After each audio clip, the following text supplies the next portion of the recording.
Yahweh Shai up in the kingdom, yeah. Who are we? Israel. That who are we? Israel. Can't hear you. Israel. Who's the power? Yahweh Bahashim, Yahweh Shai's the power. I said, who's the power? Yahweh Bahashim. Shalom, Israel. Shalom. Welcome to the Israelite School of Biblical History and Practical Knowledge. We're located at 231 FM 1092, Safford, Texas 77477. Y'all tuned in before? Y'all know today's class times. We also got another location out in San Antonio here in Texas. So if you're close to that San Antonio school, check them out. The address is there on the flyer. We got school in Virginia, and we got school in Rochester, New York. So check out those the class dates and time right there on the flyer. Link up with the brothers and sisters over there if you're near the area. We do have also the Blog Talk Radio, blogtalkradio.com/Mashaba. Very good classes. Even archive classes are very good ones. So, you know, if you just want to listen to something, that's something good to meditate on. Listen to them while you're on your daily commute, especially if you got those long commutes. Or if you got a job where you can listen to some music or whatever, throw that on. Throw the Blog Talk on. All right. We got Passover coming up. Passover. So if you haven't RSVP yet, please get that in. The link is in the description box. All right. And the date for that is April 9th. April 9th. Be ready for Passover. It's like the Israelite Super Bowl. All right. Israel World is still accepting orders, but you know, just understand that it might not come out quite as quick because they're working on garments. Hebrew Academy going on in Virginia and Rochester on Mondays, and here in Houston on Tuesdays. If you need to reach a priest or teacher, you can reach Priest Kazakia 757-300-4047, or you can reach Priest Quatazap at 303-557-8979. We got a business that we'd like you to support, Sweet Ambiance. Got all the oils that you need, any kind of smell that you want. If you want something custom, talk to your boy, and we'll make you something custom. You know, hit us up, drop us a line, and we can make something unique that only you got. So check us out, Sweet Ambiance. We also got Chosen Creation, metalwork, woodwork, you know, any type of design that you want, they can take care of that for you on Chosen Creation. So if you want a plaque on the wall, or some type of medallion made, or you know, engraving on something, they can take care of that Chosen Creation. So check it out. Donations, you can drop it into the Wells Fargo, Cash App, Zelle, or Google Wallet. And that should all be right there on the flyer. That's it for the announcements. Yeah, how's everybody feeling? Everybody good? Any questions?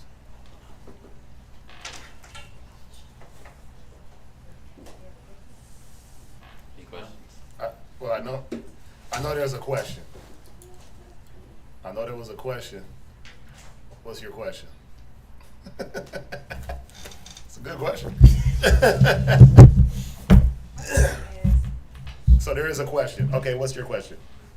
I saw something yesterday where a guy Right. had two wives. Okay. So I'm kind of wondering, how does that go about now? It was in today's time, in the scripture that says the bishop has to be husband of one wife. How does that go with that? Yeah, it does. I'll show you. So let's do it like this, because I did kind of cheat. I knew your question a little bit, right? I heard through the grapevine, right? So let's do this. The question is about multiple wives, and basically how would that work in today's time? And the scripture that is being referenced is 1 1 Timothy chapter 3 and verse 2. So somebody read that for me. And this is what we're going to do. We're going to go and we're going to basically, let's just deal with the Hebrew custom of marriage. Let's just knock it all out the box. Let's get all the misconceptions and all these little things out the way, and we're going to deal with everything in its entirety. All right? It's only fitting, right? So, read that. I got a little bit of allergies. I don't know what's happening to my life. These allergies is getting everybody, and usually I don't get got, but I'm getting got. So if I'm clear on my throat, and I apologize. But go ahead.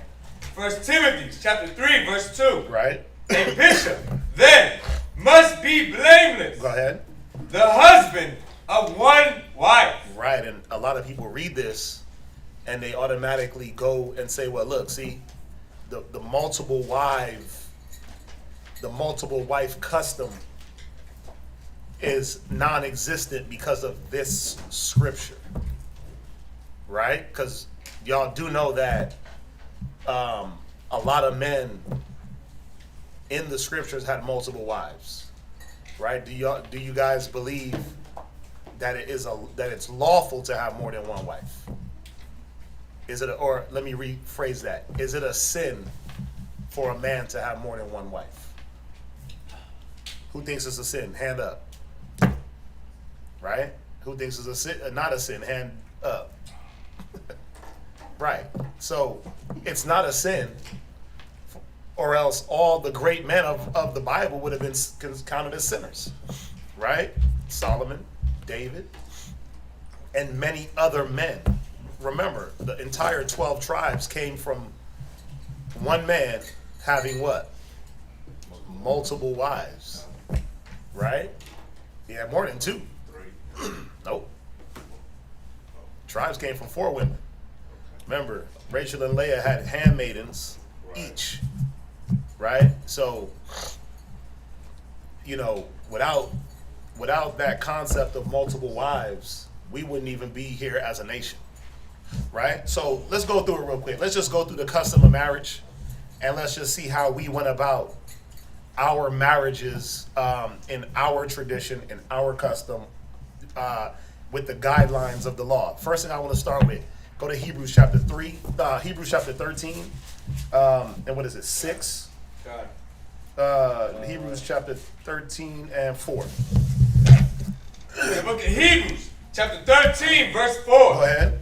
Marriage is honorable. Right. So let's establish that a man and a woman marrying, that's an honorable thing in the eyes of the Most High.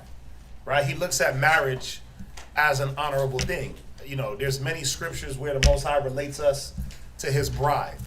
Right? And there's many parables about marriage and the bride and the bridegroom and all these different concepts that relate to this topic. So read it again. Marriage is honorable in all. Right. But marriage is only honorable when what? Go ahead. And the bed undefiled. See, the bed has to be undefiled. Right? The bed has to be undefiled. So a lot of the different things that you might think go on, even in a lawful marriage where a man has more than one wife, it's not like how the world teaches us to be players, right? To be sneaky. Just think about in the world, if a man got more than one woman, what happens? Somebody's getting lied to, right? Yeah. He's sneaking around. They call her the sneaky link, the side piece, the jump off. What else? The side chick, the mistress, right? So there has to be honor in the marriage for the Most High to look at it as honorable. There has to be clarity, transparency. There has to be truth, right? But then also the bed where you consummate the marriage, that has to be clean and undefiled, right? So there's a lot of things that can't go on in that arena that's going to keep the bed undefiled, right? So let's go here. Let's deal with just, I'm going to probably have you read because you got it. And all I did I use a lot of encyclopedias, but I have this biblical cyclopedia, and we actually have a few of them in the back, the Funk and Wagnall biblical cyclopedias and encyclopedias. And all I did was just look up the word marriage in the encyclopedia. It's a biblical encyclopedia, and what it does, it gives you a definition of marriage, and then it breaks you down through all the different it shows you how the Hebrews, how we married, how the Jews of today, how the Christians, it goes through all the different marriage customs, right, for just the different people. So obviously, what did I do? Well, I went to the Hebrew custom of marriage, right, because that's what we're dealing with, that's what we are. So what's the first step? Because there are different components to marriage, right? Who can tell me, who thinks they can tell me the first, what's the first and actually the most important thing about a marriage? Getting to know the person first. You said what? Getting to know him first. Before that, that's there. That's a very good, a very important component. First component of marriage. There is an understanding between like the parents of, I guess, the bride and. So what does that go into? What does that go into? You're right. You're on the right track. Now remember, we're dealing with Hebrew customs of marriage, right? So how the partners were picked. That's the first and foremost thing, right? So choosing a bride, because most of the time, in most circumstances, a woman was picked for a man. It wasn't really the other way around, where a man went in, where a man was picked for a woman. Usually a woman was picked, or a bride was picked for a man, and we'll go through all the scriptures to prove it. Right? So the first step to marriage was that bride being chosen. Now, who chose the bride? Who? The father? Yeah. See, in our custom, we didn't choose the partnership. Our fathers and our parents, they chose for us. Now, why? Was it because they wanted to do Romeo and Juliet? No. What was it? Why do y'all think that they chose? Because they had better knowledge, better understanding. They had a better knowledge, they had a better understanding. Yeah. And the one thing, why was choosing so important? Why was choosing the bride so important? What were they choosing? Just think about it. Today, you choose based off of what? Right? What does most men choose off of?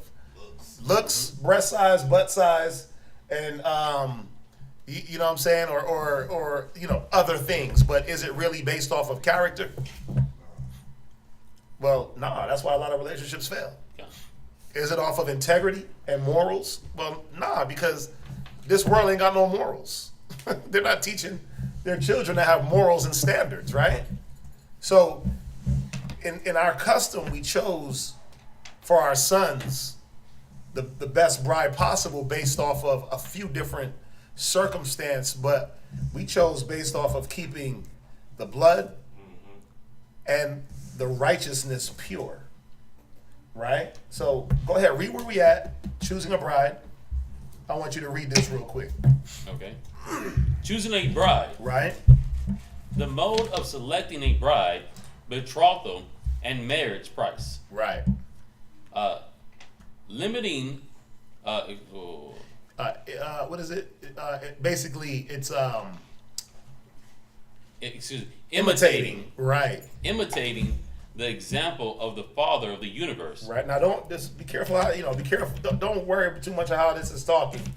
Right. I'll explain it. Go ahead. Who provided the man he made with a wife. Right. So we went over the creation. Right. And when you go over Adam and Eve and you read about Adam being put into a deep sleep, and the Most High formed a woman from the rib, right? Well, we know when you break that down through the scriptures and get the understanding, yes, he was put into a deep sleep. The Most High gave him his instructions through a dream. And that woman or that rib or that bone was a woman that was from his kindred.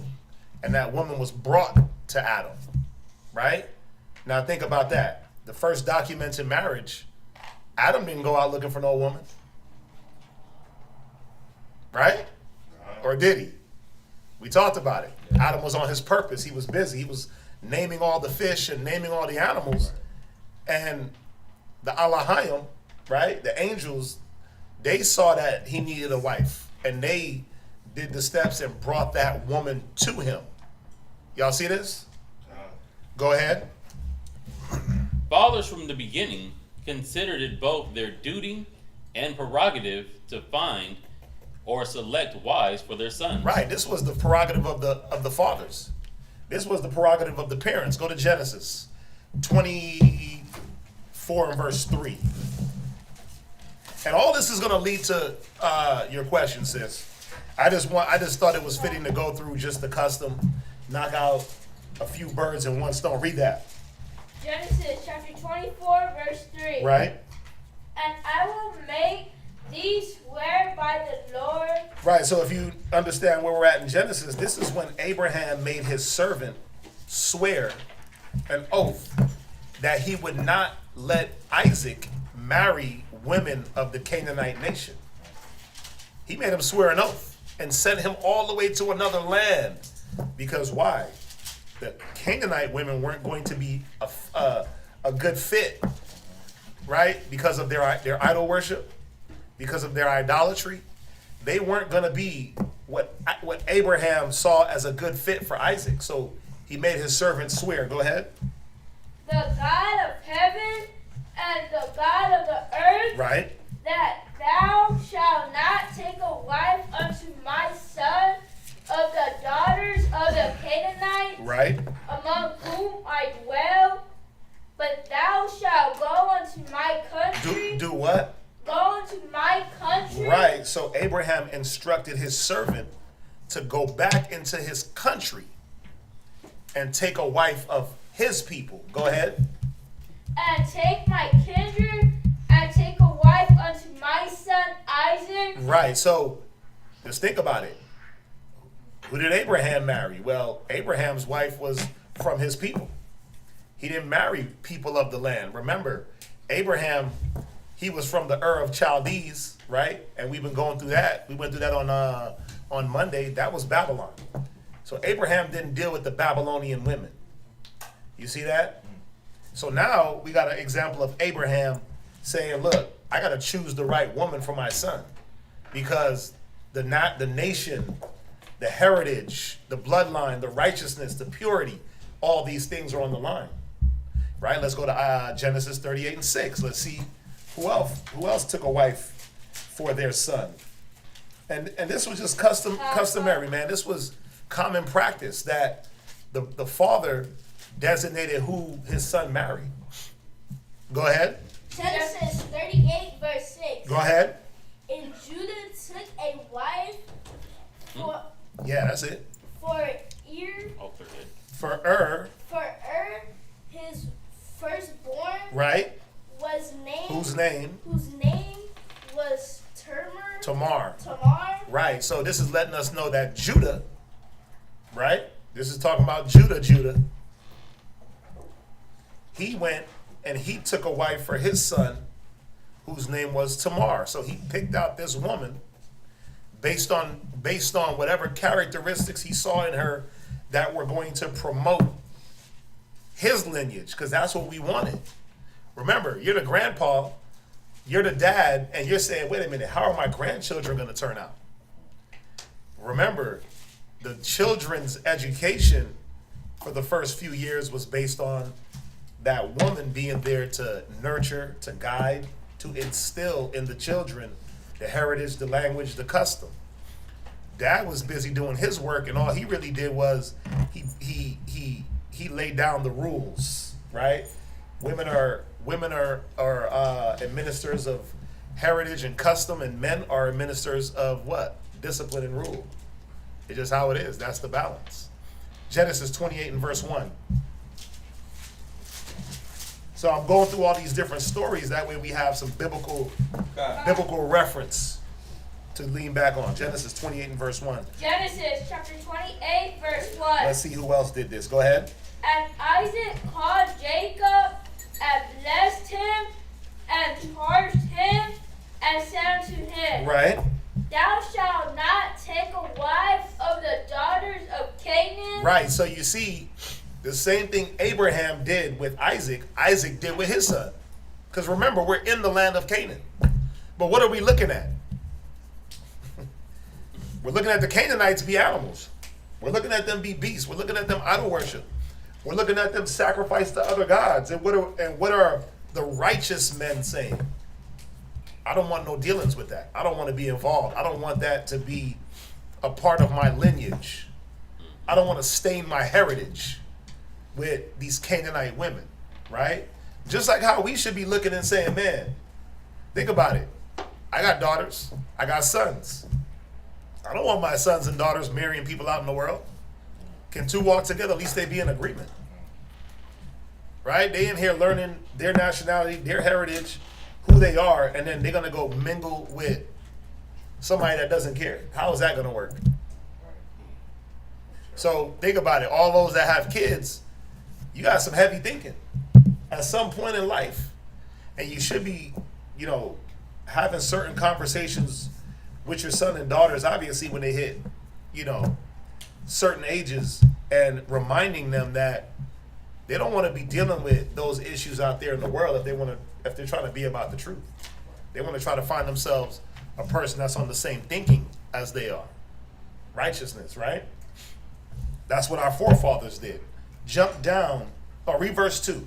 Let's see what he told him to do. Go ahead. Verse 2. Arise, go to Padanaram, to the house of Bethuel. He said what? To the house of Bethuel. Right, he said, go to Padanaram, to the house of Bethuel. Go ahead. Thy mother's father, and take thee a wife from thence of the daughters of Laban, thy mother's brother. Let's go to the chat. And God Almighty. Benaiah, jump on this computer for me. He got it. And deal with that chat. Just get him out of there. Go ahead. And God Almighty. No, so pause. So he told him, arise and go to Padanaram, right? To the house of Bethuel, your mother's father. So go to your grandfather's house. That's what he's telling his son. Go to your grandfather's house and take thee a wife from thence, from the daughters of Laban, thy mother's brother. Y'all see that? So he sent them off knowing that what? The women around weren't the right women to be with. So the women of another country, more importantly his kindred, were the women that he wanted his son to deal with. Y'all get this? Y'all with me? Jump down to verse 6. Verse 6. Right? Stay here. Please. Go ahead. When Esau saw that Isaac had blessed Jacob, Right? and sent him away to Padanaram to take him a wife from thence, and that as he blessed him, he gave him a charge, saying, Thou shalt not take a wife of the daughters of Canaan, and that Jacob obeyed his father and his mother, and was gone to Padanaram. Right. So y'all, we get that point, right? That father would designate the wife that the son would get. And what it is these two men, these two parents would come together and do what? They would talk about things. Now, when they talked about things was up to their discretion. They could have talked about things very early in those children's lives, right? I got a 5-year-old son, you got a 5-year-old daughter. You know what? When they hit a certain age, I want your son to marry my daughter. What were we basing that off of? What were we basing really at this when we were picking women, what were we, for our children, what was the man who had the son, what was he basing, who he picked for his son, what was he basing that off of? What? The way she moved. Before that. Maybe she wasn't even born yet. What? The way the family moved. Right. He's looking at the family. He's like, oh, whoa, it's a righteous family. Right? So a righteous family is going to do what? Raise righteous children. And if I'm trying to raise righteous children and you're trying to raise righteous children, we might as well let our righteous children come together. Yeah. Right? And have more righteous children and keep the righteousness flowing. So just think about it. Now that we went just a little tad, we only like 10 minutes in, maybe 15. Is arranged marriage that bad? See, the way it was given to us, right? When you watch the little love stories and, you know, daddy's making me marry this guy, but I don't love him because Prince Charming is over here, and Prince Charming is blonde hair, blue-eyed, looking real buttery faced, right? Not the traditional man of that country. You know what I'm saying? And what do they base? The sound is breaking up a little bit. What do they base? Because I'm trying to show y'all something about marriage. What do they base it off of? What do they tell you to base marriage off of in this time, in this kingdom? What does it have to be based on? In this thing. Yeah. Money. What else? It's really, they try to make you base it on love, but they try to make your love is from the perspective of looks, of money, of he's handsome, status. It's not a genuine love for the most part anyway. I mean, let's be real. If it was, 80% of marriages wouldn't end in divorce in this society, right? It's like the love is more of an infatuation, Right. and that doesn't last. And that's the thing. Once it doesn't last, there's the grounds for us to divorce because of irreconcilable differences. Or, man, why'd you guys divorce? We just grew apart. Like, that doesn't make sense, right? Now, did Abraham and Sarah, did they grow apart? Or did they live 100 years together? 100 plus years? Did they ever say that Isaac and Rebecca, and, when they hit 50, Rebecca, she wanted to go be a cougar and date younger dudes, so she divorced Isaac and went and did her thing? Or did they grow old and die together? See, just even the whole institute of marriage, the way we did it, it was a lot better because you didn't have to rely on certain things like, and I know y'all are gonna look at me like, but you didn't have to rely on certain things like love, because truthfully, love ain't got nothing to do with marriage. It just doesn't. Love has nothing to do with marriage. Marriage is about duty. Marriage is about community. Marriage is about commitment. It's not about love. You'll develop that through time, right? You'll develop a love for your significant other through time.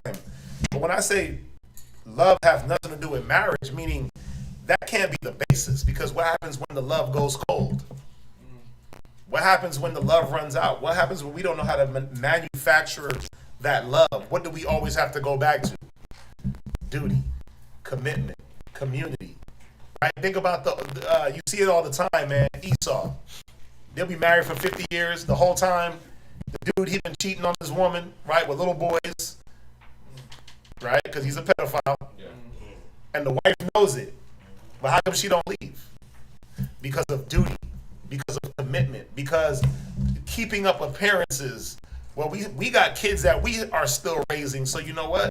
We're going to keep up appearances for our kids and for our community and for our other family, right? Not saying that it's right to go about it that way, but the love is gone in that relationship. But what are they hanging on to?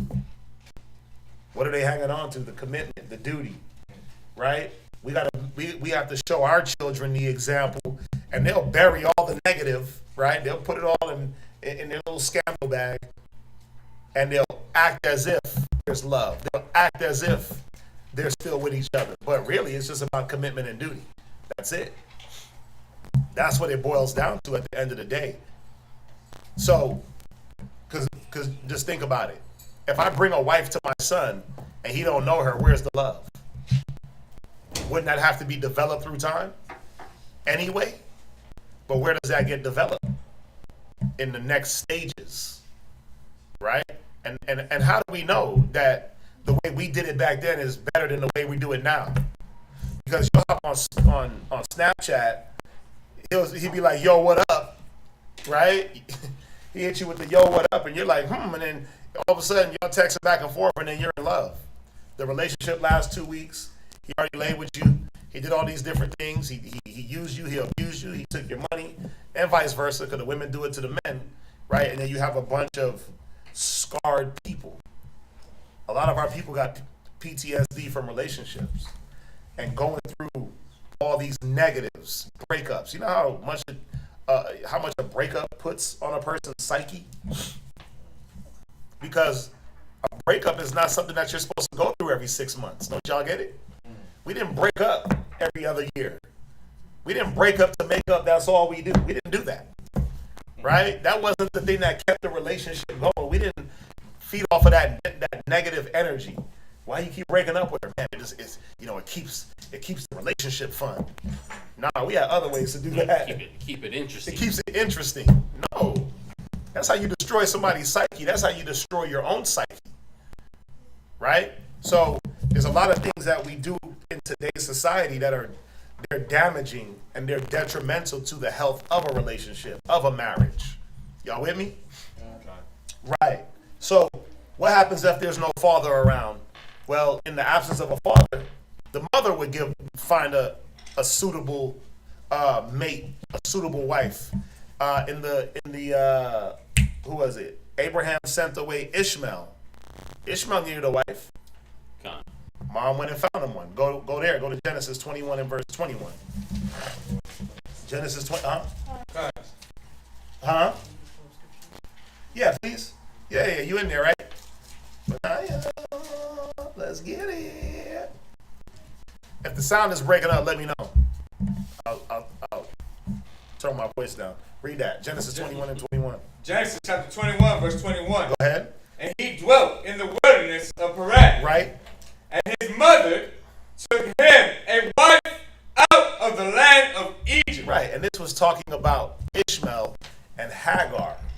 Hagar was his mother. They got sent away by Abraham to another land. Abraham's not around to do the job of picking the wife, so mom has to step in and do that, right? Let's go to Genesis 34 and verse 4, because you had certain instances where the son might say, man, I found me a woman, right? But who is the one that conducted the business? Well, it was done between the males of that household. Go to Genesis 34 and verse 4. The book of Genesis chapter 34, verse 4. Right? And Shechem. I hope y'all writing this down. Right. Shechem, right? Shechem was he was the prince of the Hivites. Go ahead.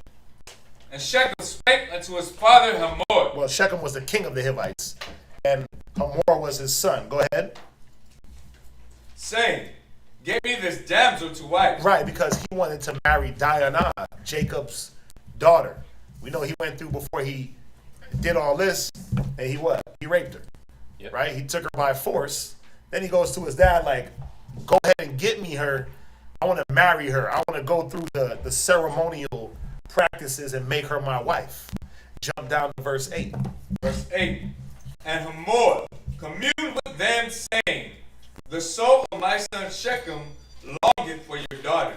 Right. So what did Hamor do? Well, he goes to Jacob, him being the man, Jacob being the man, the father, and proposes this proposition of, hey, my son wants to marry your daughter. So even when the sons, you riding through the market and you find you a nice little woman, well, what is your dad going to do? Well, he's going to question why you want to be with this woman and what is it about this woman. He's going to look into the family. right? And it doesn't say that here in this situation, but there's another story that we're going to go to prove that.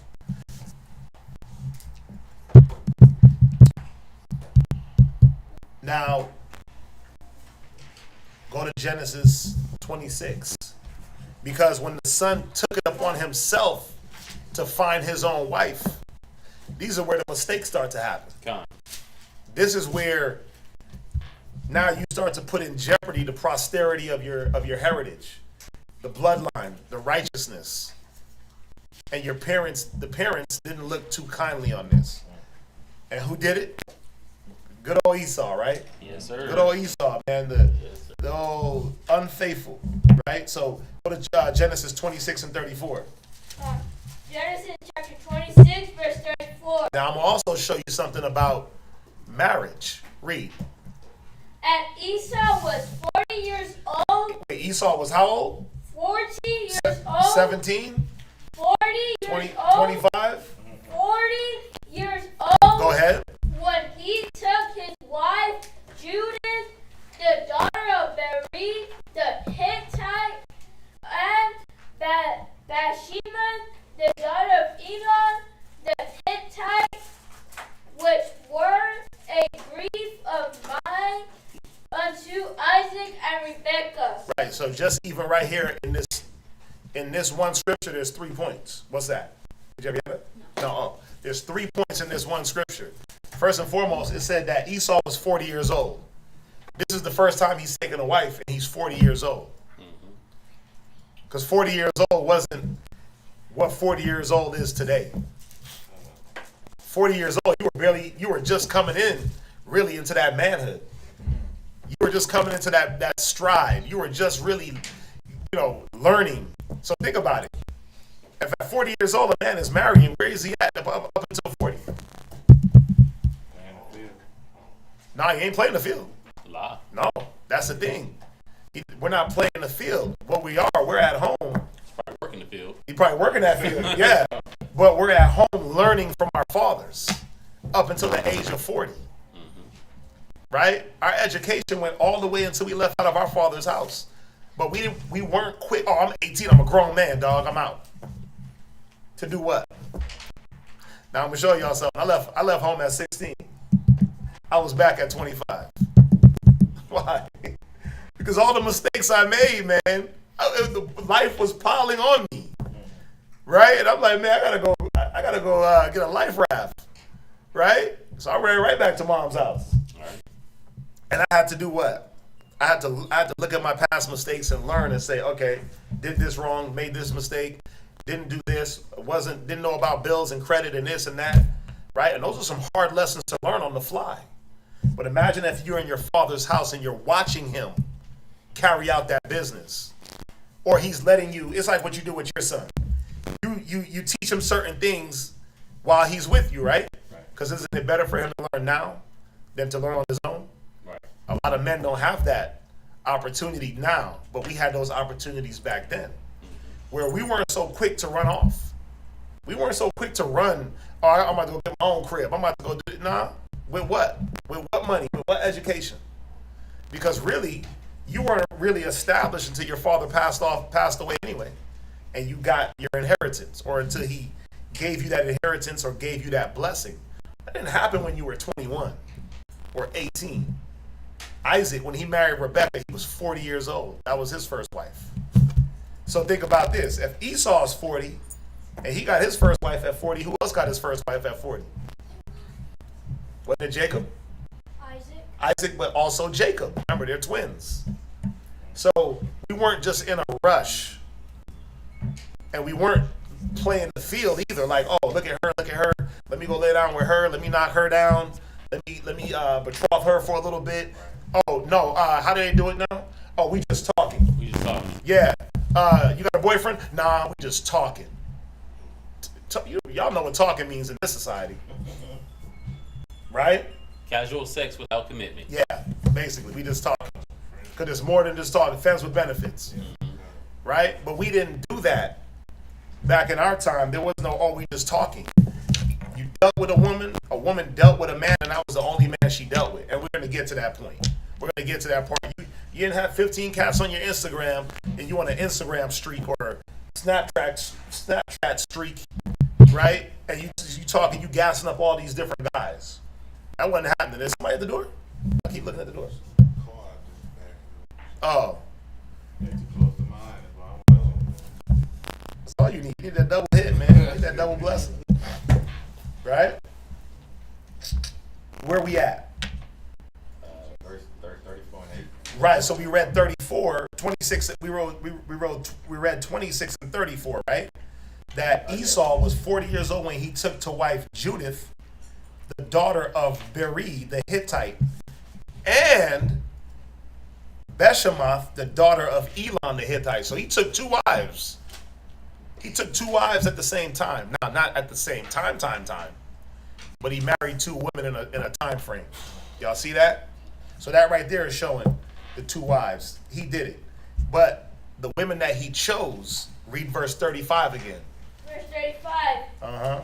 Which were a grief of mine unto Isaac and unto Rebekah. Yeah, so it was a grief of mind because he took the women that we weren't supposed to deal with.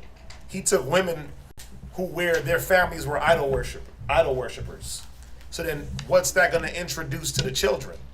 Same thing. The same thing. Whatever those women were into, it was known that the children would take up those habits. So if they were unsavory women, then those children would be a waste. If they were righteous women, those children would come out righteous or have at least the teaching. Y'all see this? Y'all with me? Go to Judges 14 and 1. I'm sorry, Genesis 28 and 9. Genesis 28 and 9. That boy quick. That boy fast. Him sharp. Go ahead. Genesis chapter 28, verse 9. Right. Then went Esau unto Ishmael, and took unto the wives which he had Mahalat, the daughter of Ishmael, Abraham's son, the sister of Nebajoth, to be his wife. Right. What verse you at? Verse 9. Right. So what does Esau go do now? Because he messed up with the first women. He goes and he picks himself another woman, which wasn't the woman to marry. The problem with Esau was he didn't wait for his father like Jacob did to appoint him which way to go for the proper wife, because that's what it was about. The women are there. They're always going to be there. Right? But don't you want to pick correctly the proper wife, the proper mate, the proper life partner? Yeah, because remember, marriage is a life commitment. But see, again, the way we're taught about marriage is that it's like an NBA contract.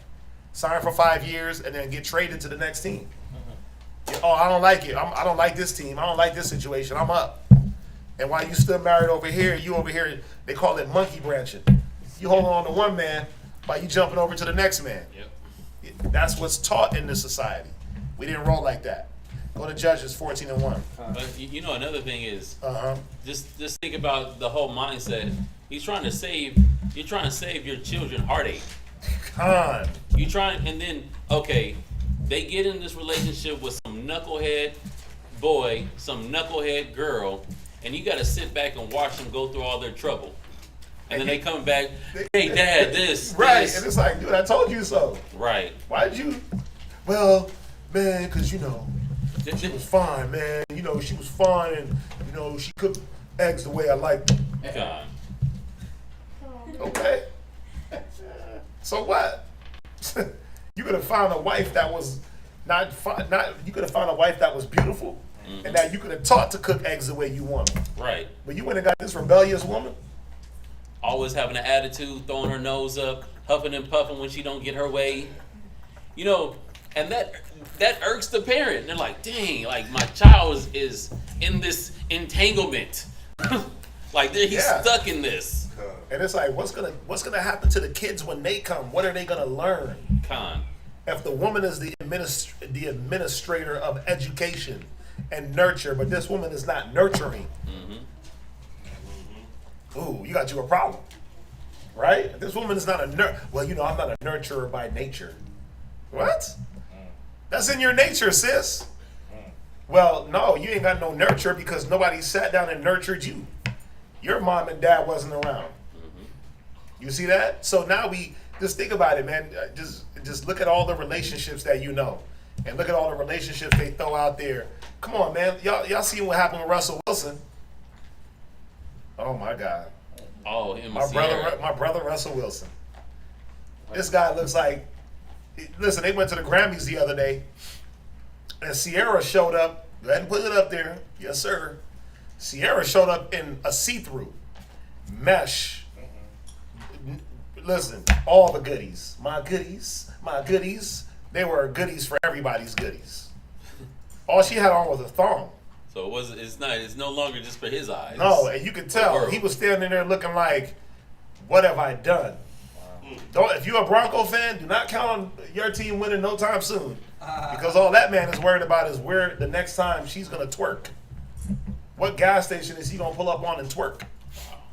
Red light. Bruh, you got to see it. It's bad. The way she was dressed, like, imagine having on, you know, chainmail, the armor. Just imagine her having that, or a mesh shirt. She had a mesh dress that was literally, you could see clear as day through it. She might as well hadn't had nothing on. Yeah. And a thong. And this dude is in a full suit. And he's standing there like, you could, the look on his face is like, this is my wife. This is who's raising the kids. But think about it. The Cardi B's, the Nicki Minaj's, the Sierras, the Beyoncé's, the Rihanna's. I read something that said Rihanna was grooming A$AP Rocky to worship her. So what kind of kids they about to have? They got a son, so best believe he'll be probably a transgender at some point, right? And then I don't know what they about to have now. This new daughter. Good night, my brothers and sisters. Oh, okay. I thought you was signing off. I would have signed off too. No, that's not it. That's not it. That's not the photo. Oh, that's not it, bro. She got way more clothes on than this one. Look That's way more clothes. Sierra 2023 Oscar. It was the Oscars. Oh, that's way more clothes. She actually has a dress on. The other, bro, you literally just nothing. Imagine just, yeah. Y'all could look it up when you get a chance. He's gonna put it up there because y'all got to see it. Because this is what they're promoting as marriage, and these are the women that they're promoting. Sierra will tell you to go be independent, but she's married to a man that's worth $250 million. And while you're being independent and being a boss chick, guess what she gets to do? She gets to sit in her $200 million house, sit around with her kids, do all these good things, right? Teach them whatever she wants. That's it. Look, come on, man. Y'all acting like, bruh. Look. No one's gonna be able to see on my phone. Oh, they can't see it? Privacy screen. Oh, okay. He's a private guy. But she had nothing on. Google it on your phone. You can see it. Right? But this is what they're pushing as a wife. And she's supposed to be the educator of the children. What are her children going to do? Twerk and run around butt naked through the streets. Catch whatever man they can catch. That's going to be simple enough to deal with them. And then all we're going to do is have, listen, Sierra will divorce Russell Wilson in the next 5 years. Guaranteed. She's going to divorce him and get with some rapper. Because, listen, can two walk together, at least they be in agreement. He ain't about that life. She going to go to California, divorce him, take all his goods. Who is that? Yeah, go ahead. Right, so where we at? The book of Judges, chapter 14, verse 1. Go ahead. And Samson went down to Timnath. Right. And saw a woman in Timnath of the daughters of the Philistines. Right, so this is Samson. He went down, he saw a woman of the Philistines. Go ahead. And he came up and told his father and his mother and said, I have seen a woman in Timnath of the daughters of the Philistines. Now, why did he do that? Well, because the proper thing was to let your father know, and the fathers would come together. Go ahead. Now therefore, get her for me to wife. Oh. Go ahead. Then his father and his mother said unto him, Is there never a woman among the daughters of thy brethren? What did his father say? Is there never a woman among the daughters of thy brethren? Yeah, he's like, man, you couldn't find you a woman of your own people? Right? You want to go deal with these other nations. What is that going to do? Well, that's going to bring in impurities in the mind state. That's going to pollute the righteousness and destroy your heritage. Y'all see that? So we wanted to, when we did set our sons up and our daughters up, we dealt with our own people.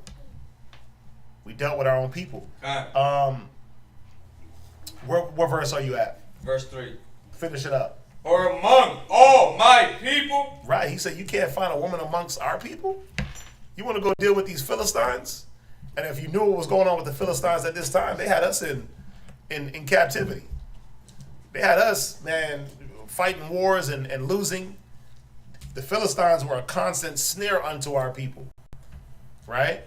So this wasn't who you wanted to deal with. This wasn't who you wanted to deal with. Go to Tobit 4 and 12. What did we want when it came to choosing? What women? What nationality? Tobit 4:12. The book of Tobit, chapter 4, verse 12. If I'm going too fast, let me know, please. Read it. Beware of all whoredom, my son, and chiefly take a wife of the seed of thy fathers. Right. So he said the first thing you want to do is take a wife of the seed of your fathers. You want to deal with your nation. You want to deal with your customs. You want to deal with your heritage. Again, can two walk together, at least they be in agreement. Right? That's why we show brothers you might not know when you first start getting the truth, right? Because a lot of our brothers and sisters, they intermarry, right? They marry with the different nations because why? What are we being taught? We're being taught love is love. It's a great melting pot. You're free to do whatever you want. But just think about it. People from two different backgrounds are not going to really understand each other, right? They're not really going to have anything in common. And I'm going to keep quoting it. And one of y'all can get it, Amos 3 and 3. Can two walk together, at least they be in agreement, right?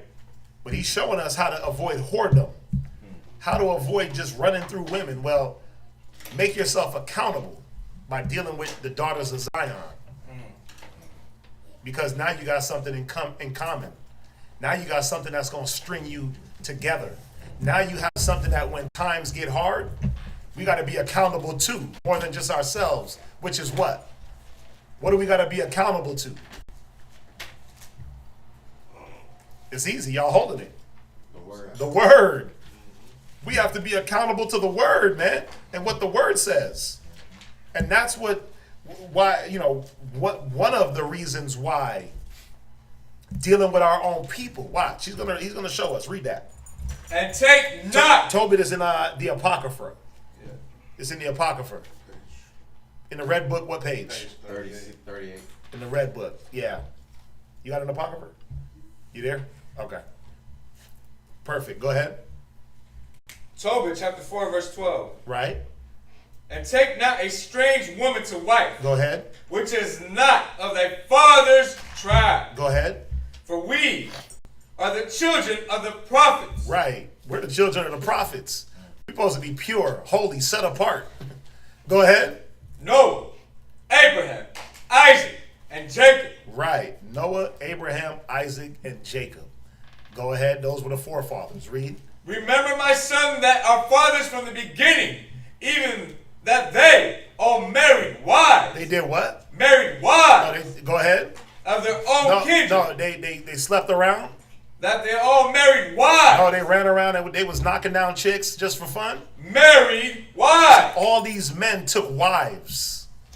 All these men. So even, listen, Abraham dealt with the handmaiden, but how did he deal with her? Abraham laid with Sarah's handmaiden, but how did he deal with her? It tells you in the scripture that he dealt with her as a wife. Even though she was the handmaiden, he still had that love and that care for her. He still had that responsibility towards her, right? He didn't deal with her like a piece of trash because she was of another nation. He didn't deal with her like a jump off because She was the handmaiden. Y'all see that? Our forefathers were on a different level of thinking. But that's what righteousness is. Not because a person is a certain nationality, you deal with them in an ill way. And our people, Israel, got to stop that. A lot of you young cats out there, man, the way you talk about other people, you could be wrong. You don't know who's who and what is what. If you go off skin color, hair color, eye color, birthplace, you're wrong most of the time. Because nationality is not based off of those things. And a person's nationality can be hid with those things. With skin color, with eye color, hair color. Go look at, when you get a chance, look up Blake Griffin, the basketball player, and his son. Look up Wentworth Bentley and his father. Wentworth Bentley, he's an actor. He was in Prison Break. He was the brother that had the tattoos all over him in that show Prison Break. His dad is a Judite. Really? Yes. His dad is a dark man. Yes. Oh, I thought this dude was straight Esau. No. Wentworth Bentley. Look him up. His daddy is a Judite. Okay. Look at Rashida Jones. Rashida Jones. Man, that's Quincy Jones' daughter. He lay with a white woman, had a baby with her. Right? Look at Naomi Osaka. She looks like a little Japanese girl. She does. Nope. Her daddy is Levi. Haitian. Right? You'll get caught up in the skin color and the eye color and the facial features and you'll point at a person and point wrong without doing the investigation. That's why Isaiah 11:1 down to 11:11 is so important. Because Isaiah 11:1 shows us that we don't judge off eyesight or hearing only, but righteous judgment. To judge righteously, you have to investigate. It was a little bit easier in these times of Noah, Abraham, Isaac. Why? Because the people were together. And our record keeping. And the record keeping, yeah. But we weren't spread out and dispersed and intermingling at a high rate. And the ones that were righteous definitely weren't doing that. Go ahead. They all married wives of their own kindred. Go ahead. And were blessed in their children. They were what? Blessed in their children. Why? Because they kept that righteousness pure, the blood pure. Blessed in their children. Go ahead. And their seed shall inherit the land. Why? Because the seed was able to keep the custom because the man and the woman agreed. Because they had the same custom. Mm-hmm. Go ahead. Verse 13. 13, Now therefore, my son, love thy brethren. Right. And despise not in thy heart thy brethren. Because this is how you despise your brethren. When you don't want to deal with the daughters of your people. Go ahead. The sons and daughters of thy people. Go ahead. In not taking a wife of them. Yeah, it says it right there. You show that you have disdain for your people when you don't want to marry the daughters of your people. Right? A lot of you got brothers, I'm going to go get me this type of woman because she's more submissive. So what? We know that the daughters of Zion are haughty. Right? We know that our people are hard-headed. But guess what? It ain't just the women. The men are hard-headed too. The men are prideful too. So everybody got to get broke down. But we have to work together. Right? Because then you go get you some little some woman from Cambodia or whatever. And guess what you're going to be doing? You're going to be worried about is she feeding my children pork or some type of weird cuisine when I'm not around. Your kid is going to learn more Cambodian customs than Israelite customs if you're not around. You see that? Then now you have to do what? As a man, be there to administer the custom. No, just get a woman that already knows the custom, that you can teach the custom. That's going to be able to relay that to the children. So our children, man, when you look at marriage just wasn't for those two people. Marriage was to keep the nation going. That's why there was no love. It didn't have to be based on love. Because if we got a duty to keep the nation going, love it might have to come a little bit later. Right? You might not be as good looking as I want him to be, but guess what? I'll learn to love him. Right? I'll learn to love. Right? I'll look past the looks. Think about it. Did not Jacob do it? He got Rachel and he got Leah. It said that Leah was tender-eyed, meaning there was something going on in her facial where he wasn't, he wasn't really messing with her on that level. But did he put her away? Oh, well, you kind of, you ain't as beautiful as Rachel, so I'm going to have to dump you. No, what did he do? He kept his duty to that woman. He kept his duty to his nation. He kept his duty to his people. God. Most importantly, he kept his duty to the Most High in Christ. Right? Because it ain't about looks. It ain't about none of that, man. It ain't about none of that. It shouldn't be about that. Yes. Let me say it. Because y'all are like, what, so I'm supposed to go get me an ugly dude? Or an ugly chick? No, I'm not saying that. Right? But the point is, yes, you want to be attracted to your mate, your partner. But let's take it back to the custom. Let's take it back to the custom. If you first met them at that first time, your excuse wasn't, oh, well, they're not attractive for not wanting to deal with them. You couldn't go to your dad like, oh, yeah, she ain't attractive, B. I ain't messing with that. Daddy lined that up. You have to roll with that. You know why? Because, again, he was lining that up for some sort of political power, some sort of family ties to build a family wealth. This is how wealth and these different things were born. You think two kings care about if their kids look good or not? And they want to build an alliance? They're like, no, you marrying him and you, boom, boom, boom, and we gonna explode the house. You can't, oh, well, man, she ain't good looking enough. She's this, she's that. So what? You better change your lens. You better find a way to make her good looking in your eyesight. You better go, you know what I'm saying? Some beer goggles. Oh, see, I was thinking that. You crazy. Esau still does it. That is funny. That was right there on the tip of my brain. Some beer goggles. Yep. You better go change your appearance with a few stiff ones. You know what I'm saying? But I'm just trying to. Now, again, I'm not sure. I'm not saying again that there can't be an attraction and those different things, because obviously we're in different times, right? Yeah. But ask yourself, as parents, what are you trying to bring forth now that we're understanding the truth and how things go and how we're supposed to roll and what we want to intermingle with? What's on the line? What's more important, right? The nation or love, right? Especially when marriage is not about love, man. Right, go. Even on that love, like, just like how the world teaches us, you meet someone and you fall in love. Yeah, we fell in love. If you fall in love, people fall in and out of things. Yep. One day you like red, the next day your favorite color is green. You know what? I prefer blue today. Like, you fall in and out of. It's like, oh, you get a brand new car. Oh man, I love this car, man. It's this, that, and the other. All the bells and whistles. Now it's just a regular car. A couple years later, you fell out of love with it. Especially when you start eating in it, got the Whataburger smell, ketchup stains on the seat, all that stuff. You're like, man, you fall in love with a car real quick. Right. In the same way, how the world teaches you to fall in love with your spouse, your potential spouse, you fall in love with them. Well, then it's like, well, what happens when the things that you fell in love with don't quite look the same? She don't look the same as she did when she was 20. Cause you get her pregnant. You get her pregnant. She gains a little weight. Now what? Now what? Whose fault is that?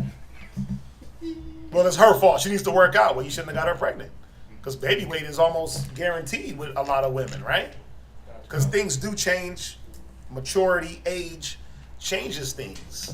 But if it's all about what I love the way she was at this time and I'm out of love with her because of this, because her physical appearance is changing, then either we got to get her in the gym or we got to get your mind right to show you that it's not about those things. Marriage, that's why come on, think about it. Why do they do their little vows? Death do us part, sickness and health, right? For ups and downs. Am I singing a song or am I singing vows? I don't know. Yeah, it's something like that. Right. It sounds like every R&B song, right?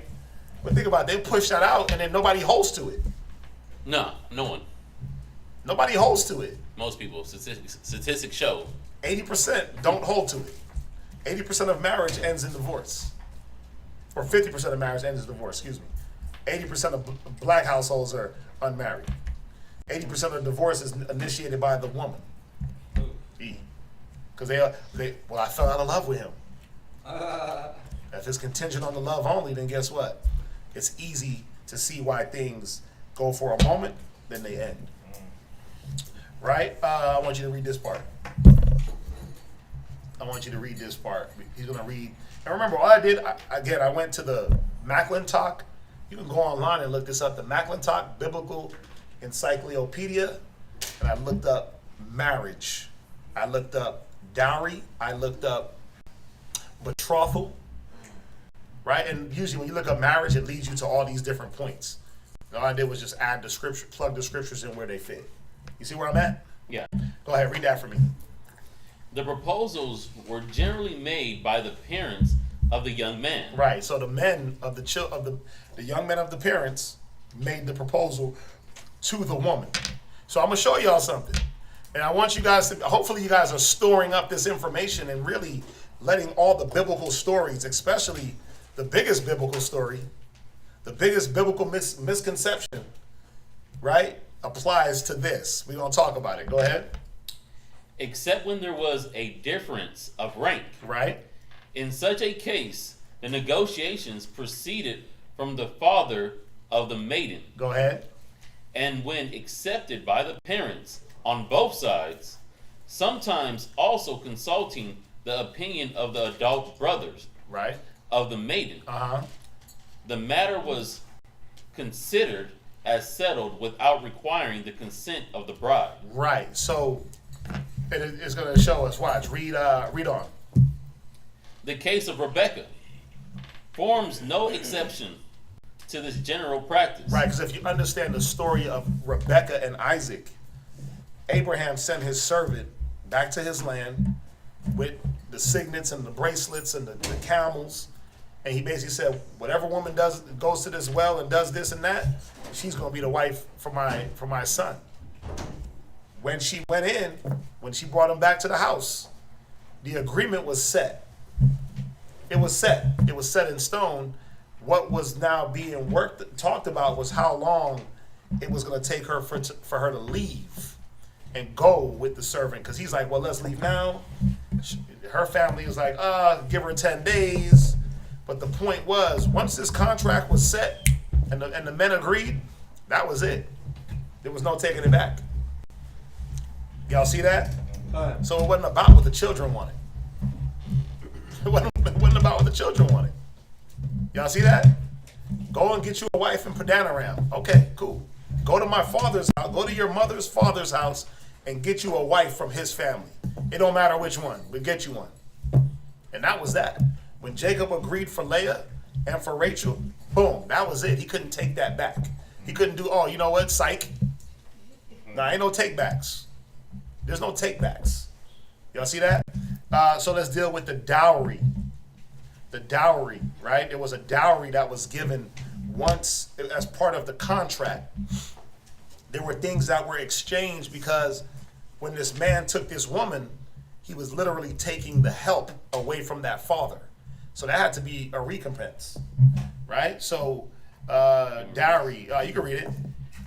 A judicial marriage price, right, was now introduced, which was fixed at 50 silver shekels. Deuteronomy 22:28. Somebody get that. Deuteronomy 22:28. Oh, you can zoom it out. Watch this. Deuteronomy 22:28. This is the book of Deuteronomy, chapter 22 and verse 28. Right. If a man find a damsel that is a virgin, which is not betrothed, and lay hold on her, right, and lie with her, right. So this is showing you the law on how he went about the marriage. First of all, the woman could not be betrothed to another man, meaning, she wasn't just talking to somebody else. She couldn't be talking to nobody. So brothers, when you pull up on her and you're like, hey, let me get your number, and it's like, you got a boyfriend? No, I'm just talking to a few cats. That ain't your chick. That ain't the one you want. She just talking to a few people. Yeah, you might as well cut that off. You want somebody that understands that I can't be talking to you and talking to them. It's not gonna work, and that's not how we did things. Go ahead. and they be found, right, then the man that lay with her shall give unto the damsel's father 50 shekels of silver. Go ahead. And she shall be his wife. And she shall what? she shall be his wife. Go ahead. Because he hath humbled her, he may not put her away all his days. Right, now read on, Shaddai. As soon as the bargaining was concluded, the marriage price paid, or the required service rendered. Because there was not always a 50 shekel dowry. Remember what Saul did with David? We know it was a setup, but he said, hey, you want my daughter to wife? Go get me 200 foreskins of the Philistines. Okay. Jacob and Laban, you want my daughter to wife? I know you broke. Serve me for 7 years. So there wasn't always where the 50 shekels was dropped because not everybody had that. So you can pay and work your way to get this woman also. And we know Jacob ended up working, what, 21 years? 21 years, 20 years for his wife. 7 for 1, 7 for 7, then an extra 6, right. Because we know Laban kept changing the wage and kept changing the time. He was dealing with him deceptively. Go ahead. The maiden was regarded as betrothed to her wooer. Right, to her wooer. Go ahead. And as sacredly belonging to him. As what? Sacredly belonging to him. No, she belongs to the streets. Sacredly belonging to him. Right. Once this woman was betrothed, that was his woman.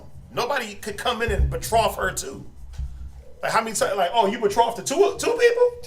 Nah, she was off limits. Mm-hmm. Right. Go ahead. In fact, she was legally treated as a married woman. See that? Legally, she was treated as a married woman.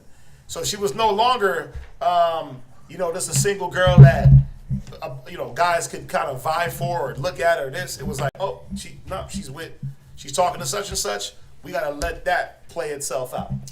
Let them get to, because that betrothal time, and we'll go over it, that betrothal time was very important. Go ahead.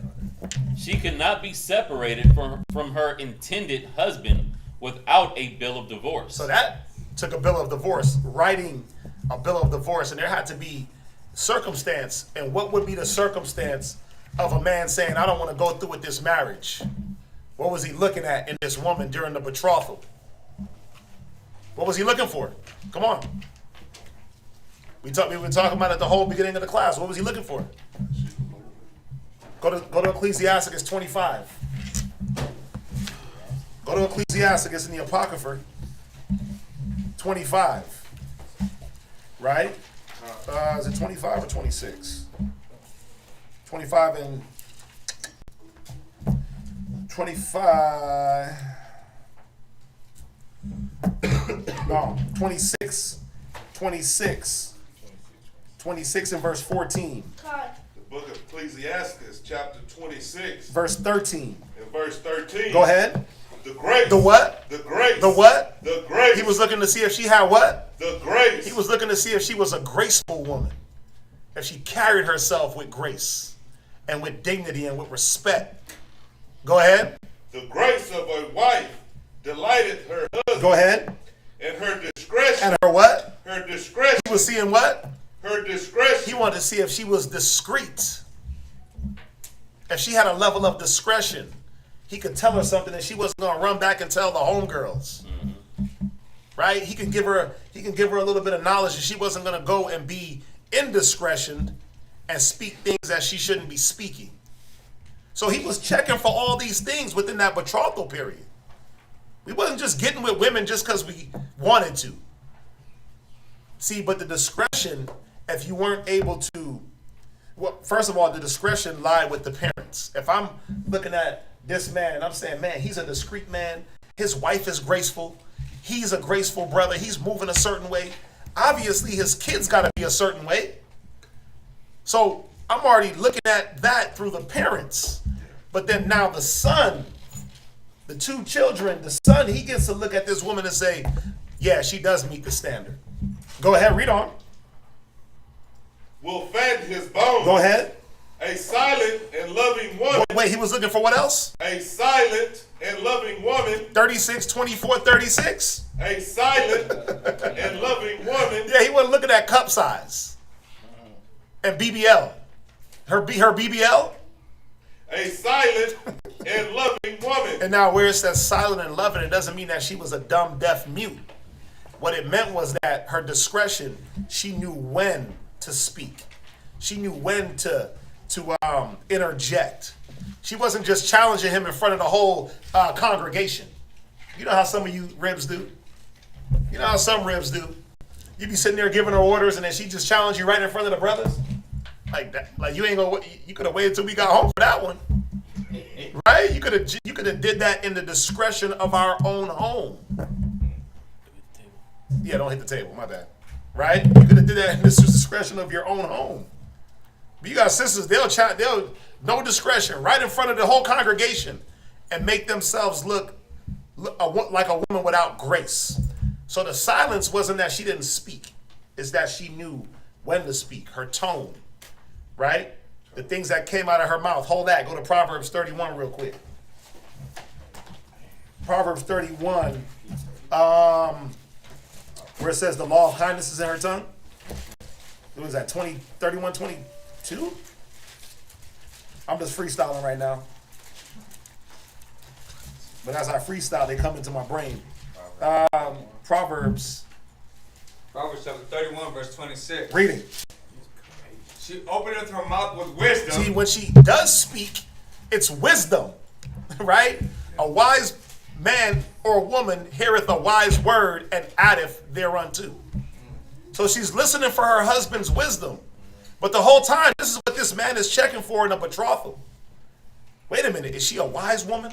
Is she kind? Is there love? Is she nurturing? Is she going to speak? You know how they tell you in this world, in this society, your woman is supposed to speak life into you. Well, it said her discretion is going to fatten his bones. So they telling you in this world, sis, that you need to be speaking life into your husband and into your children. Go ahead. And in her tongue. And in her what? Tongue. Go ahead. Is the law. Is the what? Is the law. Is the what? Is the law. So this woman is studying. This woman is about the law. She's about the Most High's business, first and foremost. She prays, right? She's doing righteousness. She's keeping the custom. So I don't got to worry about if I have babies with this woman, she's going to be teaching them Christmas, New Year's, Easter behind my back. What'd you teach them today? Some Hebrew? Yeah, babe. Come to find out they just sat in front of the TV watching YouTube. When she supposed to be sitting down teaching them. Right? She teaching them YouTube. You want her to teach them something else. The language, the custom, but it's YouTube. And then she's lying. Read on. And in her tongue is the law of kindness. Right? She looketh well to the ways of her household. She does what? Looketh well to the ways of her household. This man is looking to see in this betrothal. Because remember, during the betrothal, this woman is at her father's house. She's at her father's house, but what is she doing at her father's house? Just sitting there looking pretty? No. Because at this time, if you read the story of Rebecca, what was Rebecca doing? Was she sitting around waiting for her Prince Charming? No, she was fetching water. She was looking well to the ways of her house. She was doing the things that the women did to be able to provide for the house. So if it was water, if it was this, if it was that, cook, clean, whatever it was that was needed. So he's hitting her up during the betrothal. What's up, babe? What you do today? Just chill, kicked it. You didn't do nothing. Dang, you just sat around just waiting for your phone call.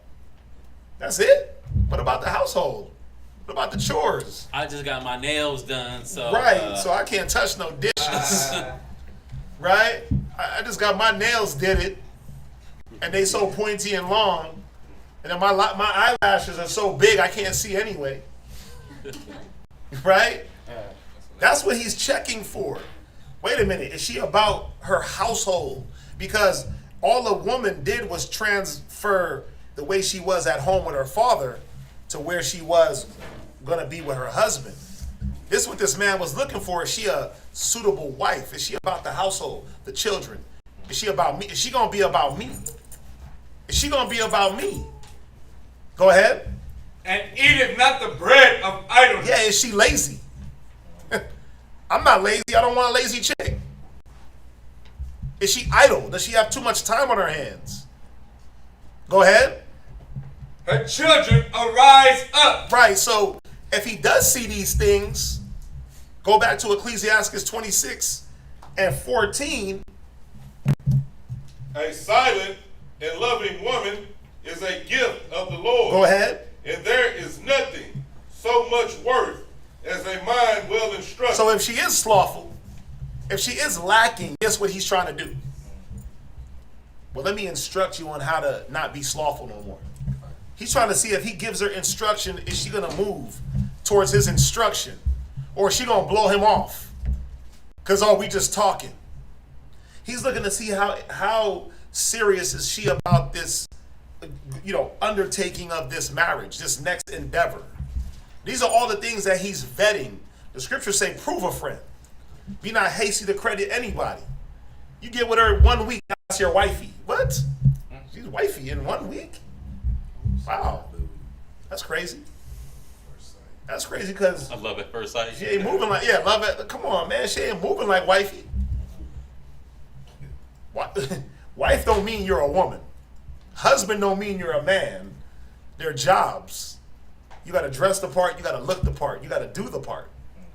This is what the betrothal was about. Right? Go ahead. A shamefaced and faithful woman. See, he was looking to see if she was faithful, man. Are you going to be faithful for the long haul? Are you faithful to the word? Are you faithful to your parents? He was checking all the little stuff. Because check it out. Just look at it like this. Damien put in the scripture 23 and 23 of Ecclesiastes. For first, she had disobeyed the law of the Most High. And secondly, she had trespassed against her own husband. Thirdly, she had played the whore in her father's house. Well, during the betrothal, that man was going to be able to see that. I'm going to show you how. We're betrothed, and I'm hitting you up on the phone. I'm like, hey, what you doing? What you got going on? And we know that we betrothed. Ain't no contact, ain't none of that, right? Hey, won't you sneak out tonight so we can hang out? If she agrees, that ain't the one you want. Because if she sneaks out on her dad, what's going to stop her from sneaking out on you? Later down the line, you're teaching her an evil lesson. So this man, during the betrothal, not that he was setting her up and things like that, but he was seeing, was she faithful to her household? Was she a woman of integrity? Or was she willing to sneak out for a little fun, a little hour of fun? Because if she did it to her dad, she was going to be able to do that to him. You see that? Because those traits are learned. She ain't going to stop. She just going to cover it up, act pure, act holy. But as soon as hubby ain't looking, as soon as his rules get too tight, as soon as she wax wanton, like the scriptures say, what's she going to do? She going to move off them emotions, right? Yeah. Do this. Move over so he can slide up in there and get that. All we see is a piece of the fro. They're like, man, whose fro is that? Absalom? They're like, man, wait, is Absalom in the building? Right? Guess fro is glorious. Right? Y'all with me? Y'all with me on this? Right. Is it making sense? Making sense. Sisters? Carl? Yeah, it's making sense, brothers? Okay. Right, let's go back. You can drop that. Okay. No, you can't drop that. You gotta read you gotta read on to verse 15. Okay. A shamefaced and faithful woman is a double grace. Go ahead. And her continent mind. Her what? Her continent mind. Her continent mind, meaning restrained in lawful pleasures. Incontinent means that it can't be held in. Diarrhea of the mouth. But continent, not like the 7 continents. Continent meaning restrained in lawful pleasures. So she was a woman of restraint. No, we can't sneak out because remember, the betrothal. No, I can't sneak out of the house and hang out with you because remember, integrity. What type of girl do you think I am? Yeah, they always say that. Usually I don't do this, but then 5 minutes later they're doing whatever it is. This woman was like, usually I don't do this and I never will. We got to be restrained. We got to remember the Most High is watching us. That's where her mind is. She's speaking wisdom to her husband because you know how men can be. You know how we are, man. We want to gallivant and we want to run around town with our woman and do all this and do all that, and sometimes we don't want to wait for the formalities of a betrothal. We don't want to wait for the formalities of a, I keep hitting the table, of a betrothal. And we want to do things a little bit fast. But this woman is like, no, remember? No. We can't move too fast. Right? Let's take our time. That's a good woman. That's a good woman, right? So let's deal with the betrothal. Slide down real quick. You could drop that. Oh, I want you to finish as soon as the bargain was concluded. If she was persuaded, right. Read that. This is important. Okay. If she was persuaded to criminal conduct, right, between the espousals, and the bringing her home to her husband's house, both she and her seducer were publicly stoned to death. So what is it saying? That when a woman was betrothed and another man came in and lay with her, that was a criminal offense that they were supposed to be both stoned if it wasn't a case of rape. Very important. Go ahead. If she was violated, the culprit suffered capital punishment. Right. So you see that? So if she was violated or raped while she was betrothed, then the man that raped her, he would be the one put to death. You can write down Deuteronomy 22:23 on that one. Deuteronomy 22:23 through 27. Read on. With such sacredness was betrothal regarded. Go ahead. That even if a bondmaid who was bought with the intention of ultimately becoming a secondary wife. Right. You see that? So we're not there yet, because we're gonna talk about this secondary wife thing, but just showing you that it's in there where there were still steps that we had to take. Read betrothal. Betrothal. A man and woman were betrothed or espoused to each other when they were engaged to be married. So you know how in this world they have an engagement time, but they have already did all the marriage acts, right? Mm-hmm. The engagement wasn't for you to shack up with a person, sleep with them, and then dump them. No. Go ahead. Among the Hebrews, this relation was usually determined by the parents or brothers. Go ahead. Without consulting the parties. Without doing what? Consulting the parties. So I could be betrothed to a woman and not know it. If my father and her father set that up, that's a contract between them, and I could be betrothed and not know. Because again, I can go to him and say, well, my daughter is 5, your daughter is 10. Or my daughter is 5, your son is 5. Whatever. When they hit that maritable age, I want your son and my daughter to be together. You're not going to go to a 5-year-old and say, hey, you're betrothed to him. You're not going to do that, right? Wow. No. You're going to wait till they get to the mind of, okay, we know it's time to do the marriage thing. Well, yeah, you're set up with him. But the whole time, they're betrothed. They don't know it. Right? This is the custom. This custom went from Genesis all the way to Revelation. Right? All the way to Revelation. So what should be popping in your head is Mary and Joseph and what was going on with them. And that there were certain things that were happening behind the scenes that, well, if Mary was espoused to a man or betrothed to a man, it necessarily didn't mean that she knew. When she said, I know not a man, I don't mean that she wasn't betrothed. Get it? I don't mean that she wasn't betrothed just because she didn't know no man. Her parents, she had parents, right? Joseph had parents. Right. So now are we starting to get it? I'm throwing that side in there. I know that's a talking point also. The whole immaculate conception, Holy Spirit shadowed, and this, that, and the third. But remember, it said that Yahushua was brought forth through the law, right? So obviously there were certain customs and laws that we kept, right? Read on. Until they came to be betrothed. Right. The engagement took place very early. Right. As is still the case in Oriental countries. Right. Though it was not consummated by actual marriage until the spouse was at least 12 years of age. Right. So that 12-year age, no man, no woman was getting married under the age of 12 at all. That was that. Now, remember, we're dealing with a different time. We're dealing with a time when at 5 years old, listen, Samuel was walking around with the priests at 5 years old. Think about it, being trained by the priests. So what was he going to be at 12? He was a full-fledged priest at 12. If he's getting trained in that way, our daughters were being trained, the potency of the training. It's not like today, man, where by five they're barely potty trained. Still watching Go. Still talking about goo goo gaga. No, at 5, bro, they was, listen, daughters was right in there with mom, doing all the same work because our custom was to bring them up from birth.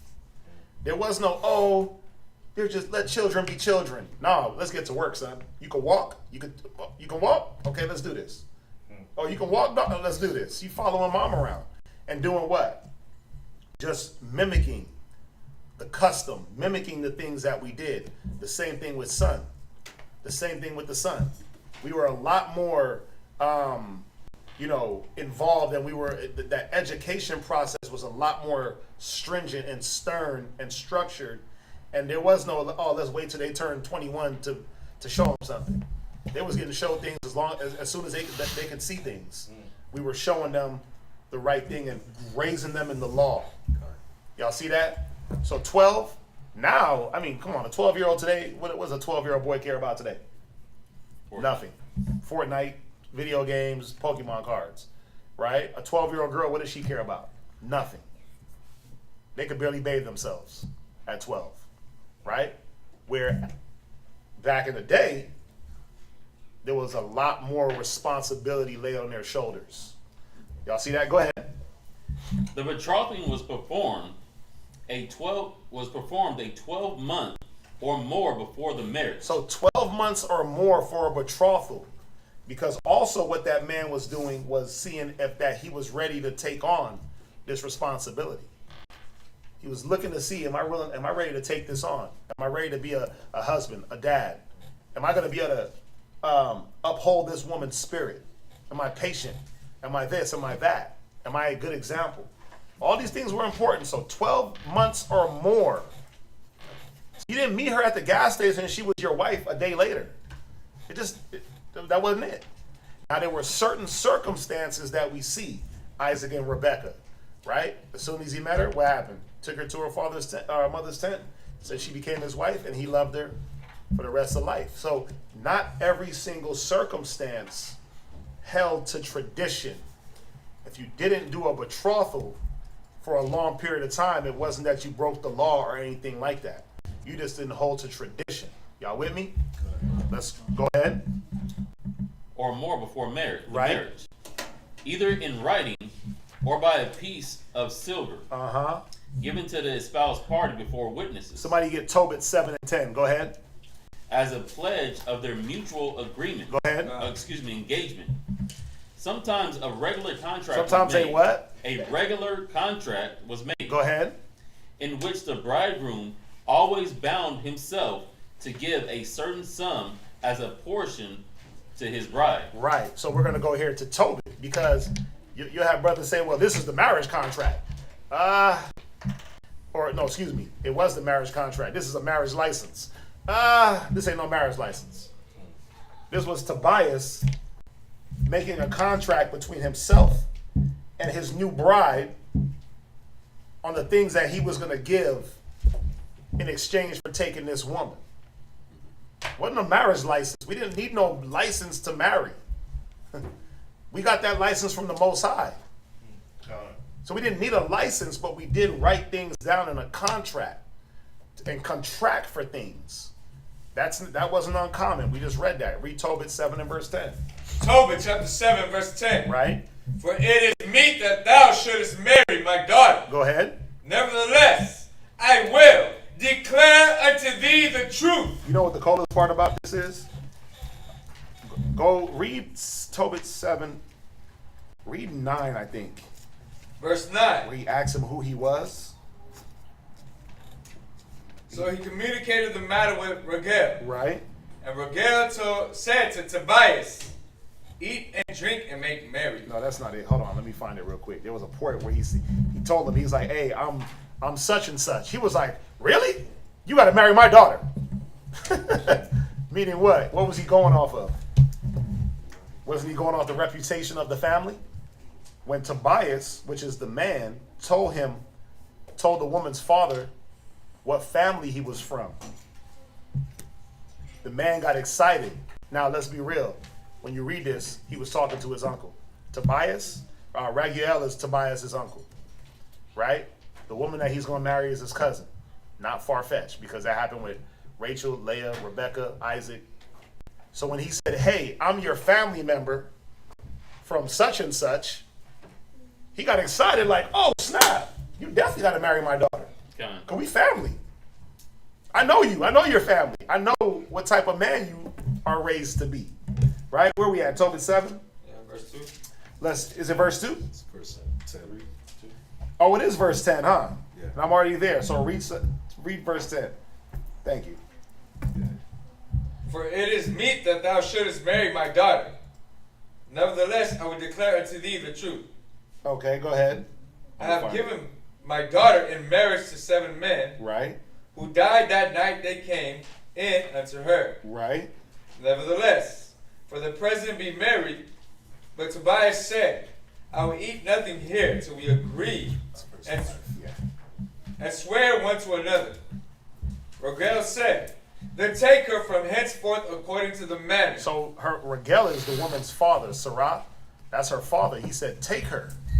Right? He's already telling them, take her. She's your wife. Go ahead.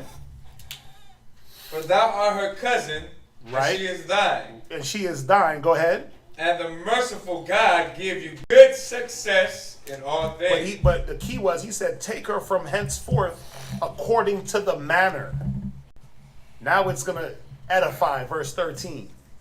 Then he called his daughter Sarah, and she came to her father, and he took her by the hand and gave her to be wife to Tobias, saying, He did what?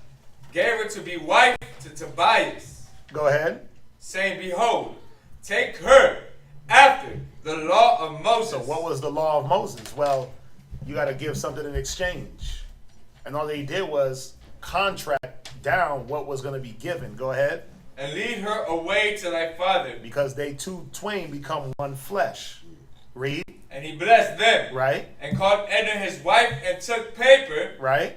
and did write an instrument of covenants, and sealed it. Right. So he already gave her to wife. He already agreed.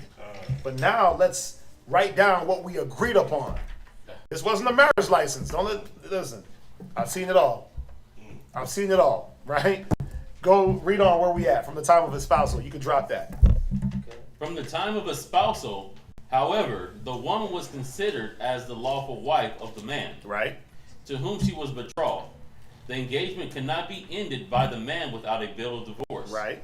Nor could she be unfaithful without being considered an adulteress. Right.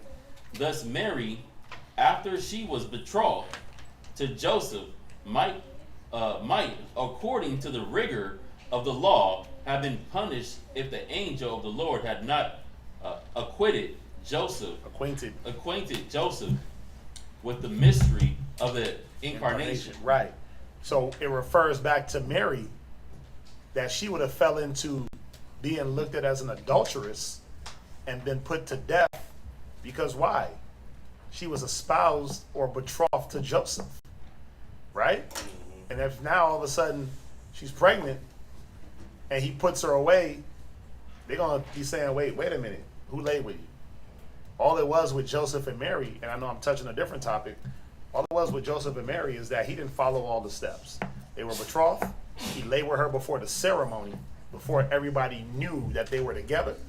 And then all he did, he said, okay, well, got you pregnant. What am I going to do? Most High came and confirmed, hey, that's your wife. You're going to deal with that. Right? Well, I guess you got to come live with me now. Take her out of her father's house, right? And that was that. Then we move on in the story. It's that simple. It's no different than what brothers and sisters do now. You meet a woman and You know, you don't take your time, you rush into things, and then you have the children, you have a child, and then what do the parents make you do when they find out? They make you do a shotgun marriage. Yeah, he holds a shotgun to your head while you say I do. Right? But that's what the Most High did with Joseph. He was like, nah, bro, you ain't divorcing her because you didn't take the proper steps. You're going to deal with that one. Right? So, next part of the marriage, the 7-day ceremony. This was another customary thing. It wasn't that if you didn't do a 7-day ceremony, you broke the law. It was just customary because during the ceremony, what were you now doing with this 7-day ceremony? Well, people, you invited your neighbors, you invited your family, and what did you do in front of everybody? Well, you celebrated your union, but now everyone knows that this is going to be my wife, that this is my wife. So there's not going to be no mishap. The neighbor down the block, oh, well, I didn't know that was your wife and I lay with her. Oh, no. I invited you, bro. You was here, right? Now we're accountable to the community. That's why you do it in front of people. You do the ceremony and invite them because now there's a public accountability. You couldn't do it in secret and then divorce in secret. So if you were having marital issues, well, you better go get some counsel. You better go get some counsel. Because you couldn't just, oh, we having issues, you know what, we done. So these public ceremonies were a way to hold the couples and the community accountable for this marriage. Because as elders, we're accountable too. Like, we don't let nobody up in here like, oh yeah, you know what, I got to divorce her because, you know, she got fat. So you better figure it out. You better figure it out because that's not grounds for divorce. Right? There's many steps that you have to take. There's many steps that you have to take before a divorce is initiated. Many counsels, many separation, many this, many that before you can just dissolve a marriage. Right? So read that. 7-day ceremony. 7-day ceremony. Under more ordinary circumstances, however, when the bride had not at once quit her parental roof under the protection of a friend, right? As in the case just mentioned. Talking about Rebecca. Go ahead. But where the marriage took place in the house of the bride's parents. So in the house of the bride's parents is where the ceremony would take place. Go ahead. It was celebrated by a feast. Go ahead. To which all the friends and neighbors were invited. Right. And which lasted 7 days. Not in every case, but that was a standard 7-day practice. Go ahead. On the day of the marriage, the bride was conducted or brought to her future husband, right. veiled. All right. Or more properly, in an outdoor wrapper or shawl. So she was covered up. Go ahead. Which nearly enveloped her whole form. Right. So that it was impossible to recognize the person. Go ahead. Thus accounting for the deception practiced on Jacob. Right. You see that? So the custom was this woman was brought in and she was covered up all the way. Oh, like right? when they wearing them tents? Yeah, basically. you might have even, the eyes was a veil and everything was veiled over. So they're conducting this woman to the bedchamber. Mm-hmm. Right? But he's not able to make out who it is. That's how Jacob got deceived. Because this woman is covered up. Right? Because we know that he contracted for Rachel and he was given Leah. And the next morning he's like, wait a minute, you gave me Leah instead of Rachel. Right? Very important. Judges 14 and verse 10. Oh, and just like Judah as well. Judah and Tamar. Yeah. Same thing. Judges 14:10. Somebody else get me Tobit 8 and 19. Just hold it. Judges chapter 14 verse 10. Go ahead. So his father went down unto the woman, and Samson made there a feast. We're going to go a little bit over. Go ahead. For so used the young man to do. Right. So after Samson went and asked his dad to get that woman, said he made a feast. Go ahead. And it came to pass when they saw him that they brought 30 companions to be with him. So he had 30 men that went to the wedding 7-day feast. Go ahead.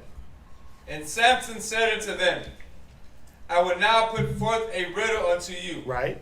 If you can certainly declare it me within the 7 days of the feast. Pause right there, just to show what? That Samson had a 7-day feast for his wedding. Tobit 8 and 19. Tobit chapter 8, verse 19. Go ahead. And he kept the wedding feast 14 days. Now, this is after Tobit wrote down all the instruments of writing and did all that stuff. He said he had a 14-day feast. So it didn't have to be 7.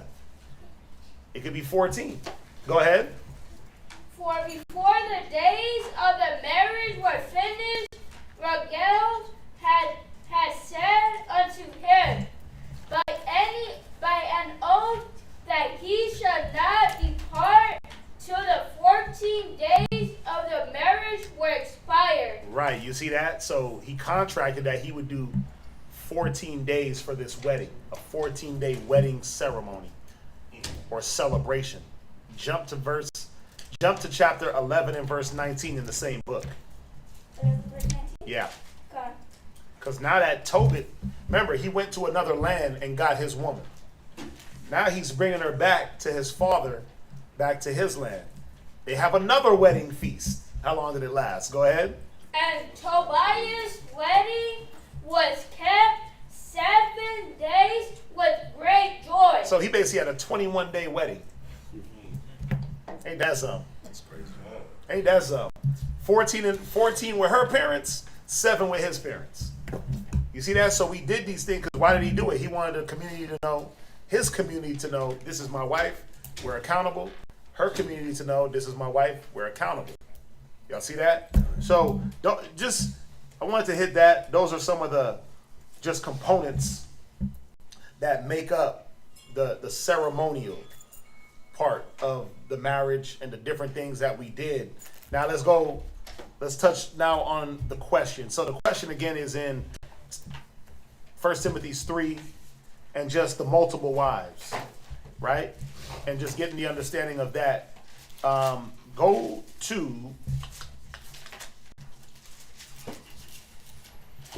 to the law. Let's go to Deuteronomy 21:15. Deuteronomy 21:15. Now, the reason why we go to the law here is because the law tells us what to do, and it usually gives us a punishment if we don't do it, right? There should be no sodomite to the sons of Israel. There shall be no whores of the lands, whores of the daughters of Zion. The land will be polluted. Their blood will be upon them. If a son is rebellious and a drunkard and this and that, take him out, stone him. Right? There's a cause and effect. Read Deuteronomy. I need somebody else to get it because it got to be clear. 21:15. Deuteronomy chapter 21 verse 15. Go ahead. If a man have 2 wives. Pause right there. So if a man have 2 wives, remember we're dealing with the law. So if a man have 2 wives, the next verse should say stone him, kill him, cut him out. His children shall not take root. This, that, and the third. Right? Go ahead. One beloved. Right. So it doesn't say that. It says if he has 2 wives and he prefers one over the other, go ahead. And another hated. In the case of who? Rachel and Leah. Right? It said that Leah was the hated and Rachel was the beloved. But guess what? Who brought in children first? Who? Leah. It was Leah, right? The hated. Go ahead. And they have borne him children, both the beloved and the hated. And if the firstborn son be hers that was hated, go ahead. Then it shall be when he maketh his sons. So what this scripture does, it gives you the law of inheritance. When a man that does have 2 wives, who's supposed to inherit? Y'all see that? Now, if it was wrong, then David and all these other men would be wrong. Go to Exodus. What is the one you sent me? It's Exodus 21? No. Right? It's not 21. Where it says, if you take to him another wife? It's in Exodus. Yeah, but that's not 21. It's, let's see here. 21:10. Is it? What was I looking at in my Bible? Go ahead. Look at Exodus chapter 21 and verse 10. I'm tripping. If he take him another wife, right? Her food. So let's read up a little bit. Let's read this for a little bit of context, because this got to be, you got to have some context in this. Exodus 21, and let's start at verse 7. Look at Exodus chapter 21 and verse 7. Right? And if a man sell his daughter to be a maidservant, Right. she shall not go out as the men servants do. This is important. So there were cases, now we're dealing with back in the day, right? But there were cases where a man could sell his daughter as a servant to pay off a debt or whatever the case may be. And then now, whatever man took that woman, he could either take that woman and betroth her to himself, or he could betroth that woman to his son. Now, this is the thing. I go here because if that man had a wife already and he betrothed that woman, that wasn't wrong. If his son, just think about a man that had money or people owed him money. He could do this 4 or 5 times. If he got one son, he could throw 5 wives on his son if he wanted to. Right? Would it be wrong? No, it wouldn't be, because that's what that's the contract. So I go here to show through the law that it wasn't wrong for a man to have multiple wives. Go ahead. And I know I know there's a lot of sisters watching in garments and all around the world, right? All through YouTube. 19 of y'all listening, and I know that it's a touchy subject for some of y'all. Now let me say this one thing. All things are lawful, but not all things are expedient. It's in the scriptures, but the one thing we're not doing is telling every brother to go grab all the women they can. How many you got? How many you got? One. Right, one. Right, one. One. Right? One. Right. Ain't nobody. This is not a thing where we're pushing this as like the camp rule. Like you have to have several, brother, or you have to have 2. Nah. I'm telling brothers, you need to have one. You need to have one and perfect that relationship. Good luck. Good luck. You hear my words? Perfect that relationship. Good luck. You're gonna be perfecting your whole life with that one, right? But the point is, this is not something that we know what the Bible says. We're not. You know how there's certain things people hone in on, and it's like, see, we got to go do this. Listen, we work in the malls, and we're doing more deflecting than anything, right? We're doing more rejecting than anything. Like, nah, I ain't dealing with that. Nope. Why?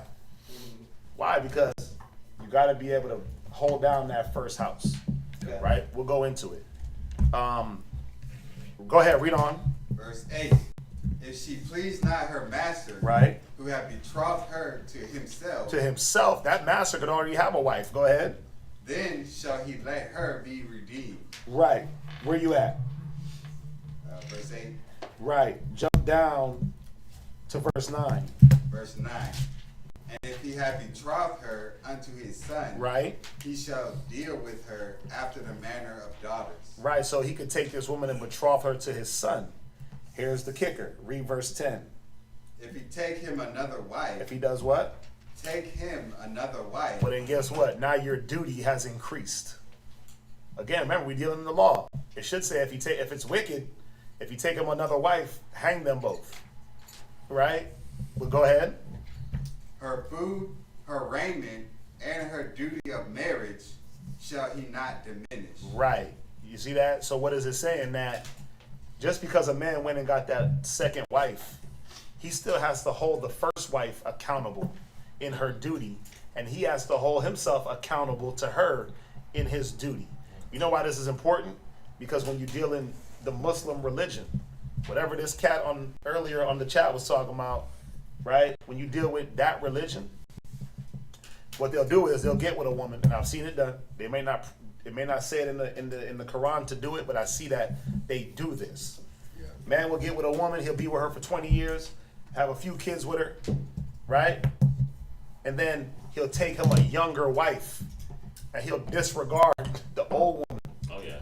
He'll put her to the side like she ain't nobody, right? He'll cut off the money, he'll cut the kids off, right? And then he'll deal with this younger woman, give her kids, and invest all his investment into the new kids. That's not how that worked. That's not how that was supposed to work. It tells us here. It says her what? It says if he take him another wife, read it again. Her food. Her food. So you gotta make sure she still eats. So what does that mean? You better have those rations. Better get your Costco card up, right? Because food is expensive. You better have a Costco card ready. Some chickens. You better start shopping in bulk. Read. Her raiment. You better make sure that she got gear on, because she gonna need things, right? A woman, right? Women want to look good and all these different things. You better have to. What is it showing you? That you have to have the resources first and foremost to do this. There's resources, and not just monetary, but you got to have the mental resource also, because it ain't just food, raiment, and duty. What about the man's duty to that woman? What about his duty of guiding the house, guiding her mind? So now you got to guide two women? Ooh.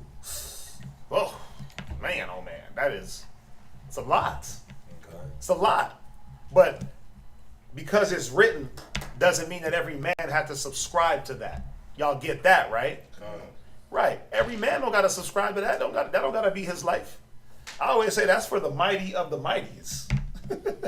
That's for the mighty of the mightiest to be able to deal with those different spirits and personalities, because that's what it is.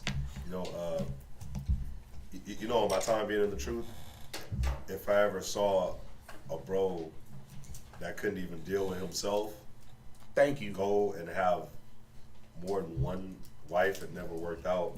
Or even one. Or even one, because he can't even deal with himself, so how is he going to deal with just a woman in general? So you'll see these men that can't deal with themselves, they'll go and have two lives. They'll come into the truth, and that's all they're on, is like having two lives or one. And then not only they end up destroying both.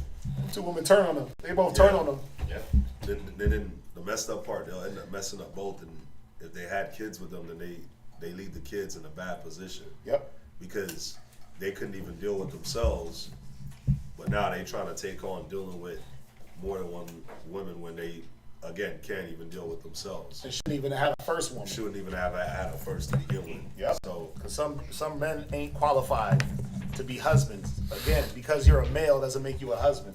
yeah. A male is just that's all it is a male. That's not even a man. Male and man is two different things. Female and woman are two different things. Female is just a gender. Male is just a gender. Man is wisdom. Woman is wisdom. Yeah. Right? A wise woman buildeth their house. A man shall be known by his wisdom. Right? Then you throw husband and wife into the equation. That's the top tier level. Where now you have to embody all three of those different categories. But some men haven't got past being a male. What do males do? They pee on things. Right? They pee on trees, they run around and be brutish. That's what a male does. Think about a male of any species in the animal kingdom. He just wants to run wild. And grunt and make loud noises. Right, and grunt and make loud noises, right? What does a woman want to do? Or the female of a species. What I'm showing you is the base level. We got to move past those base levels, and a lot of people, a lot of males and females haven't moved past their baser instinct into manhood, into womanhood, into husbandry. Husbandry is a whole nother level. You know what it takes to be a husbandman? Yeah, it takes care, dedication, eyesight, vision. It takes all these things, leadership. A lot of men are not qualified, right? So, let's just touch on. Who had a question? What's that? Just like hyenas, because that's what I was thinking about. Just like hyenas, beasts, running around and giggling, right? Like this, yeah, right? So let's just touch on a few, just instances of men that had more than one wife. That way we can establish that we established through the law, it's lawful. Let's just touch on a few instances. We already read about Esau. With his first instance, he took 2 women. Now, did he lay with both of these women at the same time? No, because that would be unlawful. And the first scripture we went to was what? Hebrews 13, right? A bed undefiled. Defiling the bed is having both of those women in the bed at the same time. You wouldn't do that. No threesomes. No threesomes, no quadra, yeah, none of that. Menages, there's none of that going on in Israel. There shouldn't be, right? So he wasn't sleeping with the women at the same time. You weren't dealing with them at the same time in that way, right? That's what the world teaches. That you're cool if you can, if you can do that, right? Wisdom teaches us that's not the lesson you want to teach your woman, because then I'm gonna show you something. You got them all in the bed at the same time. What happens when they want to start dealing with each other? Right. And then they X you out the equation, and all of a sudden now you just took them from righteous, wholesome women into adultery and homosexuality, because you introduced that. See that? So you wouldn't do it that way. He didn't lay with them at the same time. He dealt with one, then went and dealt with another one. Same thing with David when he took Abigail and her handmaiden. Wasn't all in the same night. He wasn't doing that, right? We had decency about ourselves. We had wisdom. So we read Genesis. Let's go to Genesis 4:19. We're just going to go down the list real quick. And I'm just going right to the scriptures. Genesis 4:19, 1 Samuel 1 and 2. Read. Genesis chapter 4, verse 19. Right. And Lamech took unto him 2 wives. Right. The name of the one was Adah, and the name of the other was Zillah. Right. So Lamech took 2 wives. Jump over to 1 Samuel 1 and verse 2. Go to 1 Samuel chapter 1 and verse 2. Now this is Samuel, Levite, priest. This is talking about his father and parents. Read. And he had 2 wives. Right. This is Samuel's father. Go ahead. The name of the one was Hannah. Right.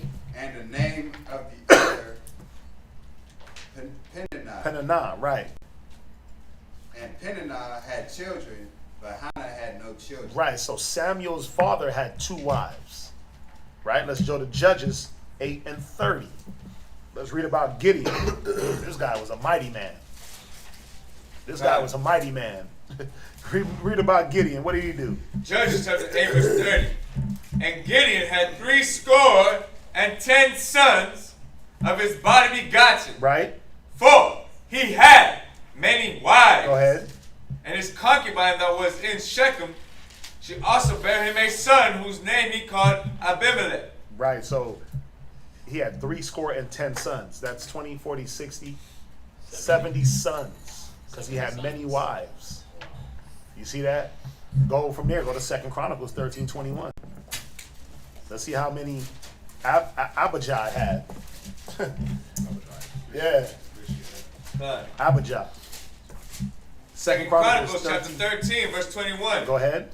But Abijah waxed mighty and married 14 wives. You have 14 wives. 14 wives, right? Go ahead. And begat 22 sons Uh-huh. and 16 daughters. Right, because some men did it. First of all, obviously they had some level of money and riches, and they were able to sustain, and they wanted to have big families, and spread their seed and have large community. Right? Let's go to 1 Samuel 25:39. 1 Samuel chapter 25, verse 39. Right? And when David heard that Nabal was dead. Right. So if you don't know the story about David and Nabal and Abigail, read 1 Samuel 25. But what it was, Nabal, he was a man, he was a foolish man. He had a wife named Abigail. Right? I'll tell you, you can read the rest of the story, but David finds out Nabal is dead. Go ahead. He said, Blessed be the Lord that hath pleaded the cause of my reproach from the hand of Nabal. Right. And hath kept his servants from evil. Right. For the Lord hath returned the wickedness of Nabal upon his own head. Uh-huh. And David sent and communed with Abigail. Right. To take her to him to wife. Right. Now think about it. Just think about this. David already had wives. Why did he take Abigail? There's a few reasons. If you know about it, it said that she was a beautiful woman and she was a woman of understanding. But why else would he have taken Abigail for his wife? What? Well, because now she was free from contract of Nabal. Right. So what does that mean? What would she have been? Widow. Right. Right. She would have been left out there defenseless. She's now a widow. Right. So David did her more of a courtesy than anything. It was more for her than him. Yeah. Yeah, she was beautiful. Yeah, she was a woman of understanding. But think about it. A woman out there left alone, that wasn't no place. So he said, okay, you're going to come with me. Right? Go ahead. Return the favor. Right. Go ahead. And when the servants of David were come to Abigail to Carmel, they spake unto her, saying, Right. David sent us unto thee to take thee Right. to him And what did she say? to wife. And she arose. She was like, nah, bruh, he already got a wife. I ain't down for that. And she arose. I ain't messing with that stuff. And she arose And then what? and bowed Oh. herself on her face to the earth and said, Behold, let thy handmaid be a servant to wash the feet of thy He servants. said, I'll wash all y'all's feet. Right? Let me arise and wash y'all's feet. Feetsuses. Go ahead. Of my Lord. Right.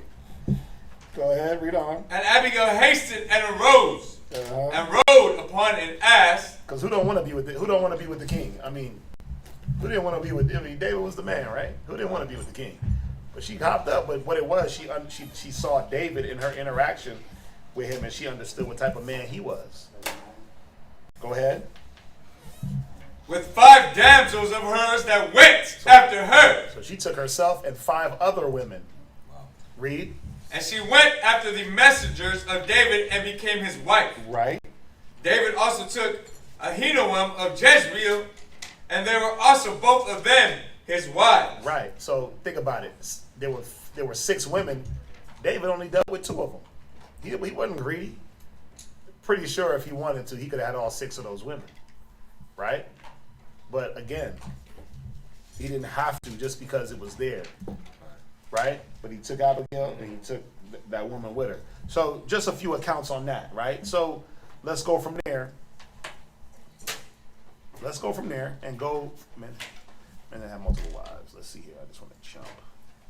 We know Solomon, right? We know Solomon had what?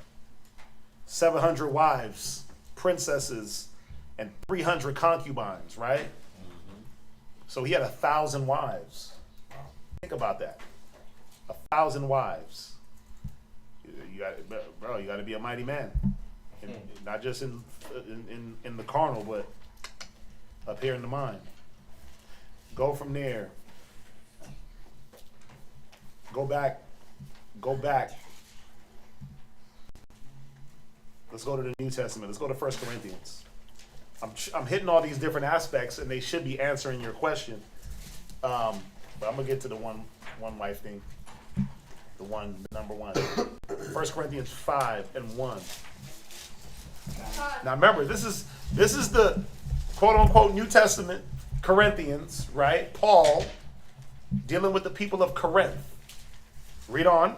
Look at 1 Corinthians chapter 5 and verse 1. Go ahead. It is reported commonly that there is fornication among you. So remember, he's writing letters to these people, and there's response going back to Paul. So somebody wrote to Paul and reported that there's fornication in the church of Corinth. What is that fornication? Read.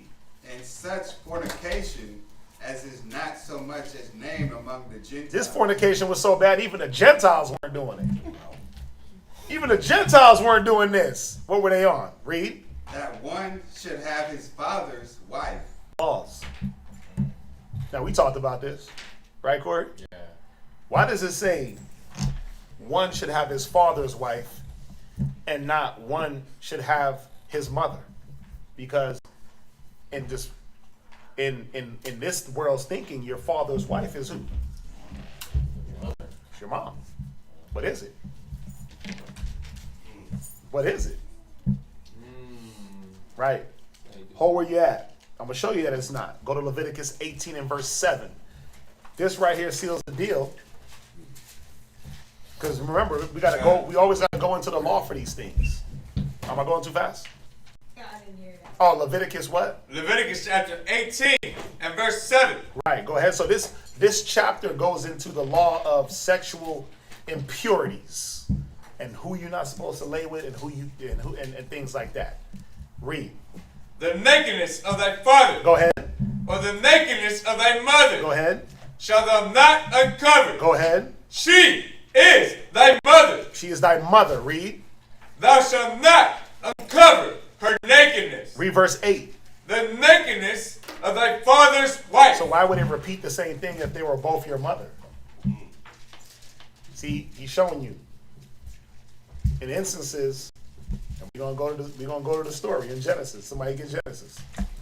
Somebody get Genesis 35. In instances, a man may have more than one wife, and the law was letting you know you could not lay with your father's second, third, fourth, fifth, whatever wife she had, right?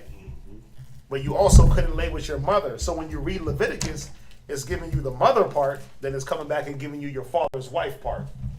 That makes sense? See it? Read it one more time. The nakedness of thy father's wife, Right? shalt thou not uncover. Right. Read verse 7 again. The nakedness of thy father, Right? or the nakedness of thy So mother, it's letting you know you're not supposed to lay with your parents. See them naked. Any of that stuff. Father and mother. Go ahead. shalt thou not uncover. Right?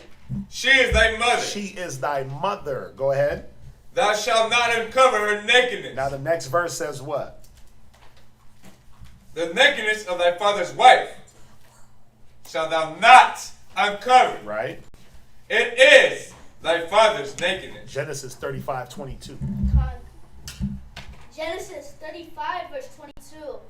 And it came to pass when Israel dwelt in the land that Reuben went and lay with Bilhah. Bilhah, his father's concubine. Right, pause. So, this is what it was talking about. Now remember, Reuben is the firstborn son. But Bilhah ain't his mom. Who's Reuben's mother? Leah. Leah. Right? But what does he do? He went and he laid with his father's wife. Now, think about it. This was the Old Testament, but when you go into the New Testament, they were still doing what? Two things. Having more than one wife, and wicked Israel was laying with their father's wives. It wasn't the fact that they had more than one wife that the issue. The fornication was that a man would lay with his father's wife. So what we did in the Old Testament translated all the way through to Paul's time. Y'all see that? Now let's go to the and I can go to more scriptures even on that. Go to Genesis 49 and verse 3. Let's just get them all out. And really, it's only two more.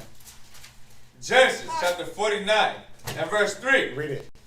Reuben, thou art my firstborn, Right. my might, Right. and the beginning of my strength, Go ahead. the excellency of dignity, Uh-huh. the excellency of power, Right. unstable as water. Go ahead. Thou shalt not excel, Why? Go ahead. because thou wentest up to thy father's bed. Right, because he went and slept with his father's wife. He did what it said in 1 Corinthians 5. He's the example of what 1 Corinthians 5 is talking about. It's that plain, it's that simple, right? What you want to do in 1 Corinthians 5, you want to go there, you want to mark your Bible, Genesis 49 and 3, Genesis 35 and verse 22. And now you have the precepts to explain what it means by a man laying with his father's wife. That it's not his mom, but it's literally his father's wife. Another example would be when Absalom laid with his father's wives or concubines. Because even with concubines, I'm going to say this, I'm not saying I have one, but if I had a concubine, right, which we know we don't have concubines, but if I had a concubine, nobody else could lay with her. That would be considered adultery. Right? No one was supposed to lay with anything that you laid with. It went this far. There was a point where David got old.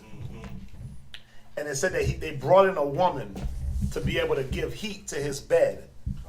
Right? He didn't lay with her. She was just a bed warmer. And when David's son asked to marry her, he was put to death.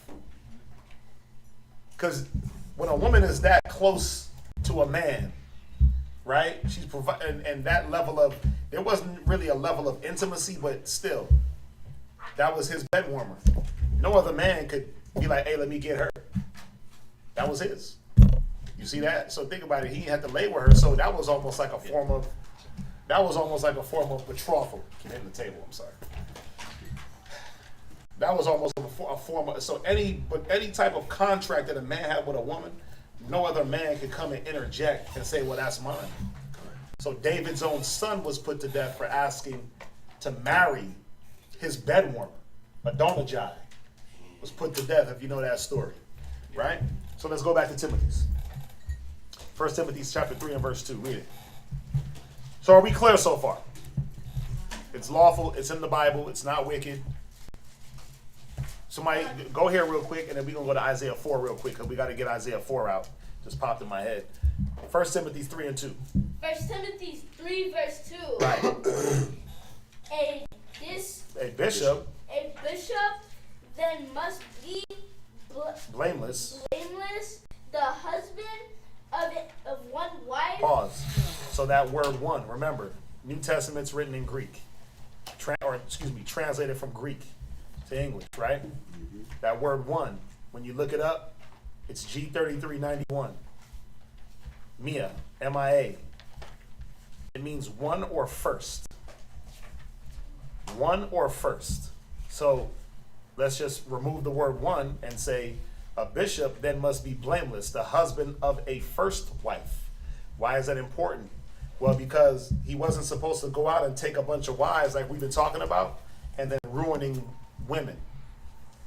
He was only going to get a second wife once he had that first wife locked down, that situation healthy, prospering, right? So it wasn't a license for him to go out and just grab a bunch of women and then just be neglectful. You see that? But that word means first or one. But really it's first. When you look up the Strongs, it's a first. So that word one, Mia, let me show you. The word one has different meanings. So when you go to 1 Timothy 5 and 9, go there real quick. Let's deal with the woman. Because a woman's supposed to have one husband, right? And it uses a totally different word. Right. It uses a totally different word. Watch. 1 Timothy 5 and 9. 1 Timothy 5. No. Go ahead. Look at 1 Timothy chapter 5 and verse 9. Go ahead. Let not a widow be taken into the number unto 60 years old. Go ahead. Having been the wife of one man. Having been the wife of one man. Because we know that biblically, a woman was not supposed to have multiple men. Women were supposed to have one man their whole entire life. That word one, G1520, right? Yep. Hice, H-I-C-E is the pronunciation. Definition, one. Only. One only. See how those words, when you translate them, they're different? In the Timothy scripture, Mia, one or first wife, a man of a first wife. Why was it important for a bishop to be the man of at least a first wife? And if I can say this too, so like pretty much if you were to read it in Greek, and we didn't translate the whole scripture into Greek, right? But if you were to read it in Greek, it would just say Heis, or it'll say Mia, Right. instead of saying one. So Yeah. it uses the word one. Yeah, I was just trying to, just Right. just to be So clear. what it would say is a bishop then must be the husband of a first wife. Yeah, Why was that agreed. important? Why did a bishop need to be the husband of a first wife? Why? It showed he had control or order over that, then he could venture out and have information there. But just think about the role of a bishop. Take away him venturing out and doing all that. His role in the church was what? He was a leader, right? It was a leadership role. Now, if we know that there's other men in the church that have more than one wife, well, he has to be the quintessential example of how to deal with a woman and a household. Why? Well, because people are going to come to him and say, well, I'm having marital problems. I'm having this problem. I'm having that problem. How do I deal with it? But if he never dealt with at least a first wife, where was his experience going to come from? See that? So what it was saying was he had to at least had dealt with a woman, a first wife, before, so remove the thought of even a second and third. A bishop's qualification was that he had to have at least one wife that he dealt with and had a successful relationship to be an example. Right? When we go to this other scripture in 1 Timothy 5 and 9, a woman biblically was supposed to only deal with no one man her whole life. That's why it uses a different word for the word one. So, I mean, now do you get the understanding of that? Right. So, does everybody understand that? Go to Isaiah 4 and 1 real quick. Let's deal with this one because you got different schools of thoughts out there that we heard this. Somebody said, oh yeah, having more than one wife right now is wicked. But when we get into the kingdom, that's going to be allowed. So how is it wicked now but allowed in the kingdom when the Most High said that all wickedness from this place is not allowed? That's like saying, oh yeah, well, lying right now is wicked. But when we get into the kingdom, he going to let us lie.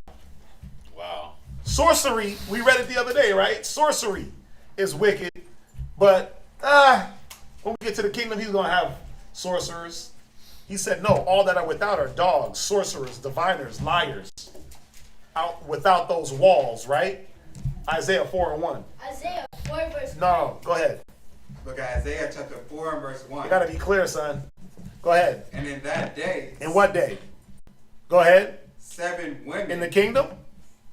Go ahead, read. Shall take hold of one man. Right. Not that every man is going to run around with 7 women, right? 7 is just a number of completion. So your complete number might be 1. It might be 2. It might be 3. It might be 7. It could be 13 like my man Gideon. It could be, how many wives did David have? David had Bathsheba, Abigail, her handmaiden, Michal, who else?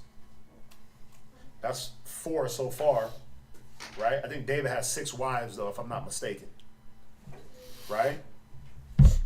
Go ahead. Say, we will eat our own bread. Right?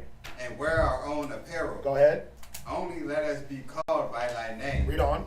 To take away our reproach. This is how we know this is not in the kingdom. There's no reproach in the kingdom. Everything that we're doing now is to take away our reproach to make it to the kingdom. Right? So we know that that's not when we get into the kingdom. That in that day is now. We're in those end times where what? What's happening? David had 8 wives. Okay, David had 8 wives. David, he was in there. And he had 10 concubines. Probably more. Yeah, he had 8 wives, 10 concubines, a total of 18. Yeah. So think about it. In that day, that's speaking of now, in these last days, because what's going on? Well, and we know what's going on. When wickedness rises up and abounds, and there's only a few righteous men, well, what's going to happen? Are those women supposed to be single? Come on, why y'all brothers ain't answering, man? If there's only a few righteous men, and women want to have companionship and they want a husband, but he's married, I'm married, hey, y'all all married, so they can't have no husband either? No. In that day, 7 women will cling to one man. Like, just is what it is, right? It just is what it is. Now, again, are we out looking, like, patrolling? Nah.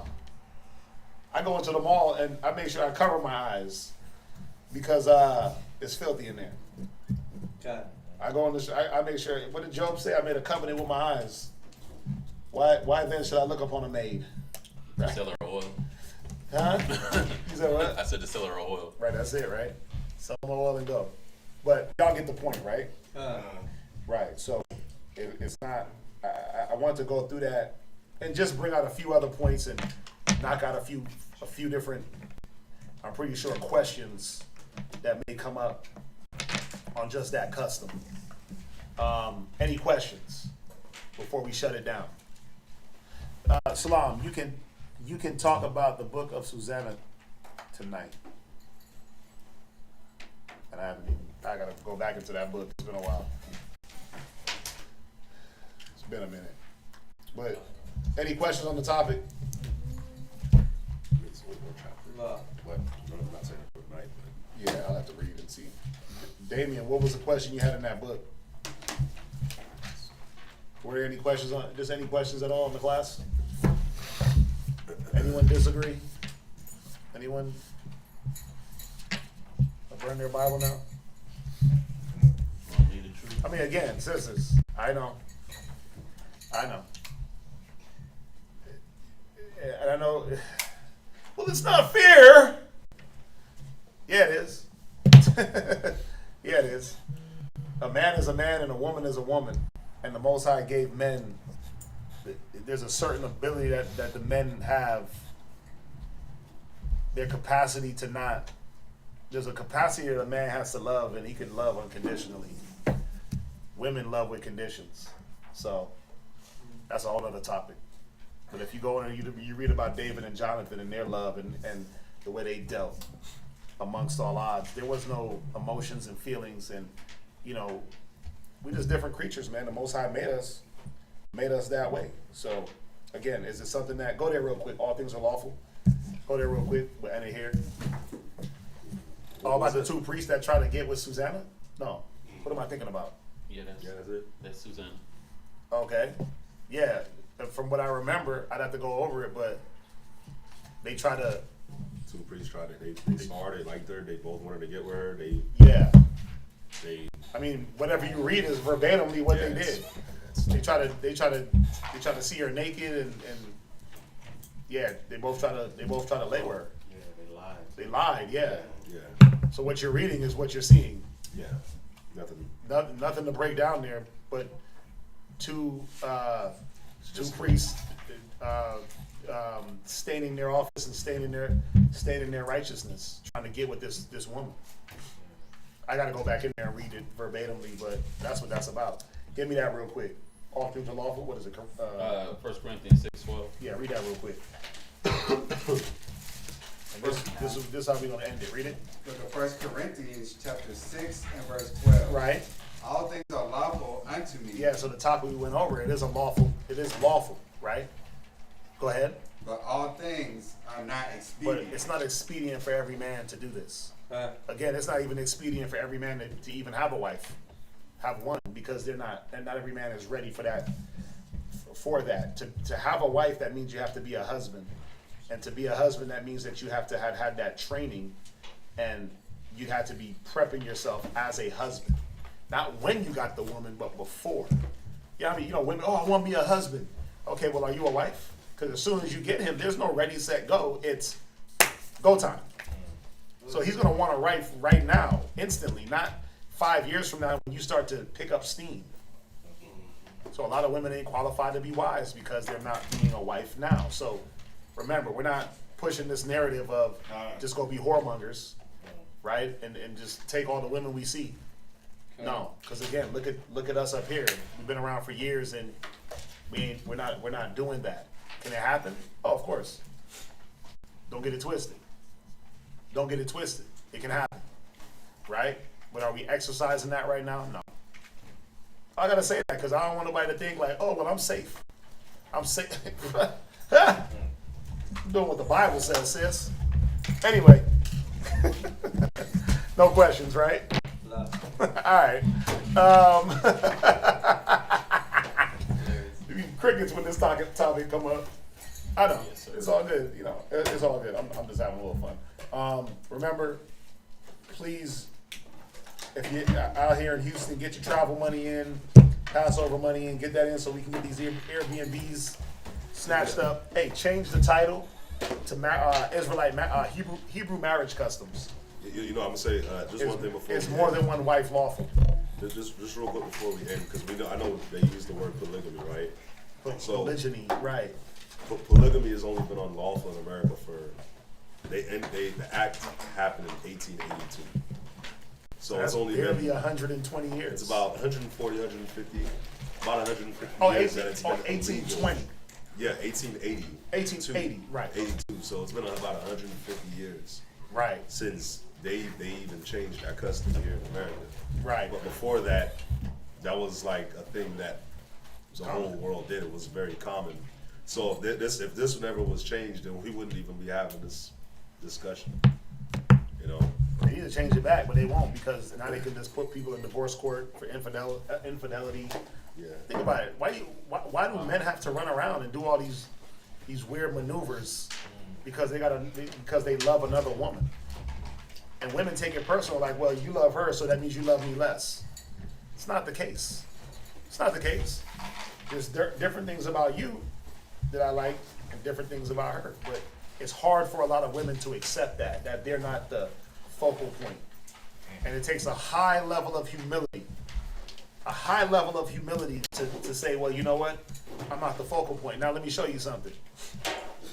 You should be humble now because you shouldn't be the focal point now. His focal point is Christ. God.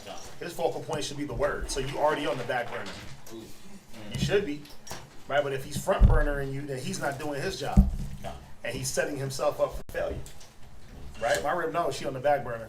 We joke about it, we talk about it, we laugh about it. Is she on the back burner like I don't care about her? No. She's on the back burner of I got to teach class, I got to do this, I got to do that. I still care for you, I still love you, I'm going to still be there for you and deal with things and this, that, and the third. But I got to look at Christ. You know what I'm saying? I got to look at the Most High. I can't be led about by you. So, you know, that's another thing to explore at a later date, I guess. We got to redefine, we have to redefine. Remember, we live in America. We've been taught Western custom, Western ways, Western thinking. We are trying to now redefine the roles of man, woman, child, right? And then how those things work in relation to one another. That's what we're trying to redefine and get the understanding of. So I know a lot of concepts and customs are going to be foreign, and when we look at them in a Western lens, it's like, well, that can't be right, right? So what are we trying to get back to? A Western mind with a biblical text or an Eastern text? No, we're trying to get out of the Western mind and get back to the way we did things, and we'll see that what a lot of the things that we went through in life we didn't have to go through, you know. So. And that goes for not just the multiple wives thing.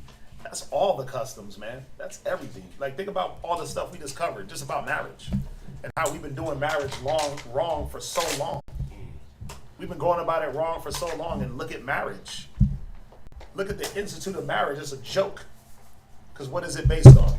Where's the accountability? Well, it's based in love and emotion. And I'm only accountable up until I don't feel like being accountable no more. You know, I was looking at some stats. I was going to drop the mic right there. Oh, Go okay. ahead. No, go ahead. No, I was gonna say, I was looking at some stats from the people that get married from the age of 18 to 25. The divorce rate in America for a cat that gets married between 18 and 25 is almost 70%. Yeah. It's almost 70%. And when they get a little bit older, that's when the percentage starts to go down. But 50% of marriages in America ends in divorce. And then the number goes down with the second marriage, and 30% of the third marriage is where it's like 70%. But I mean, the proof is in the pudding. Yep. All right. With that, we thank everybody for joining us. We're gonna say shalom.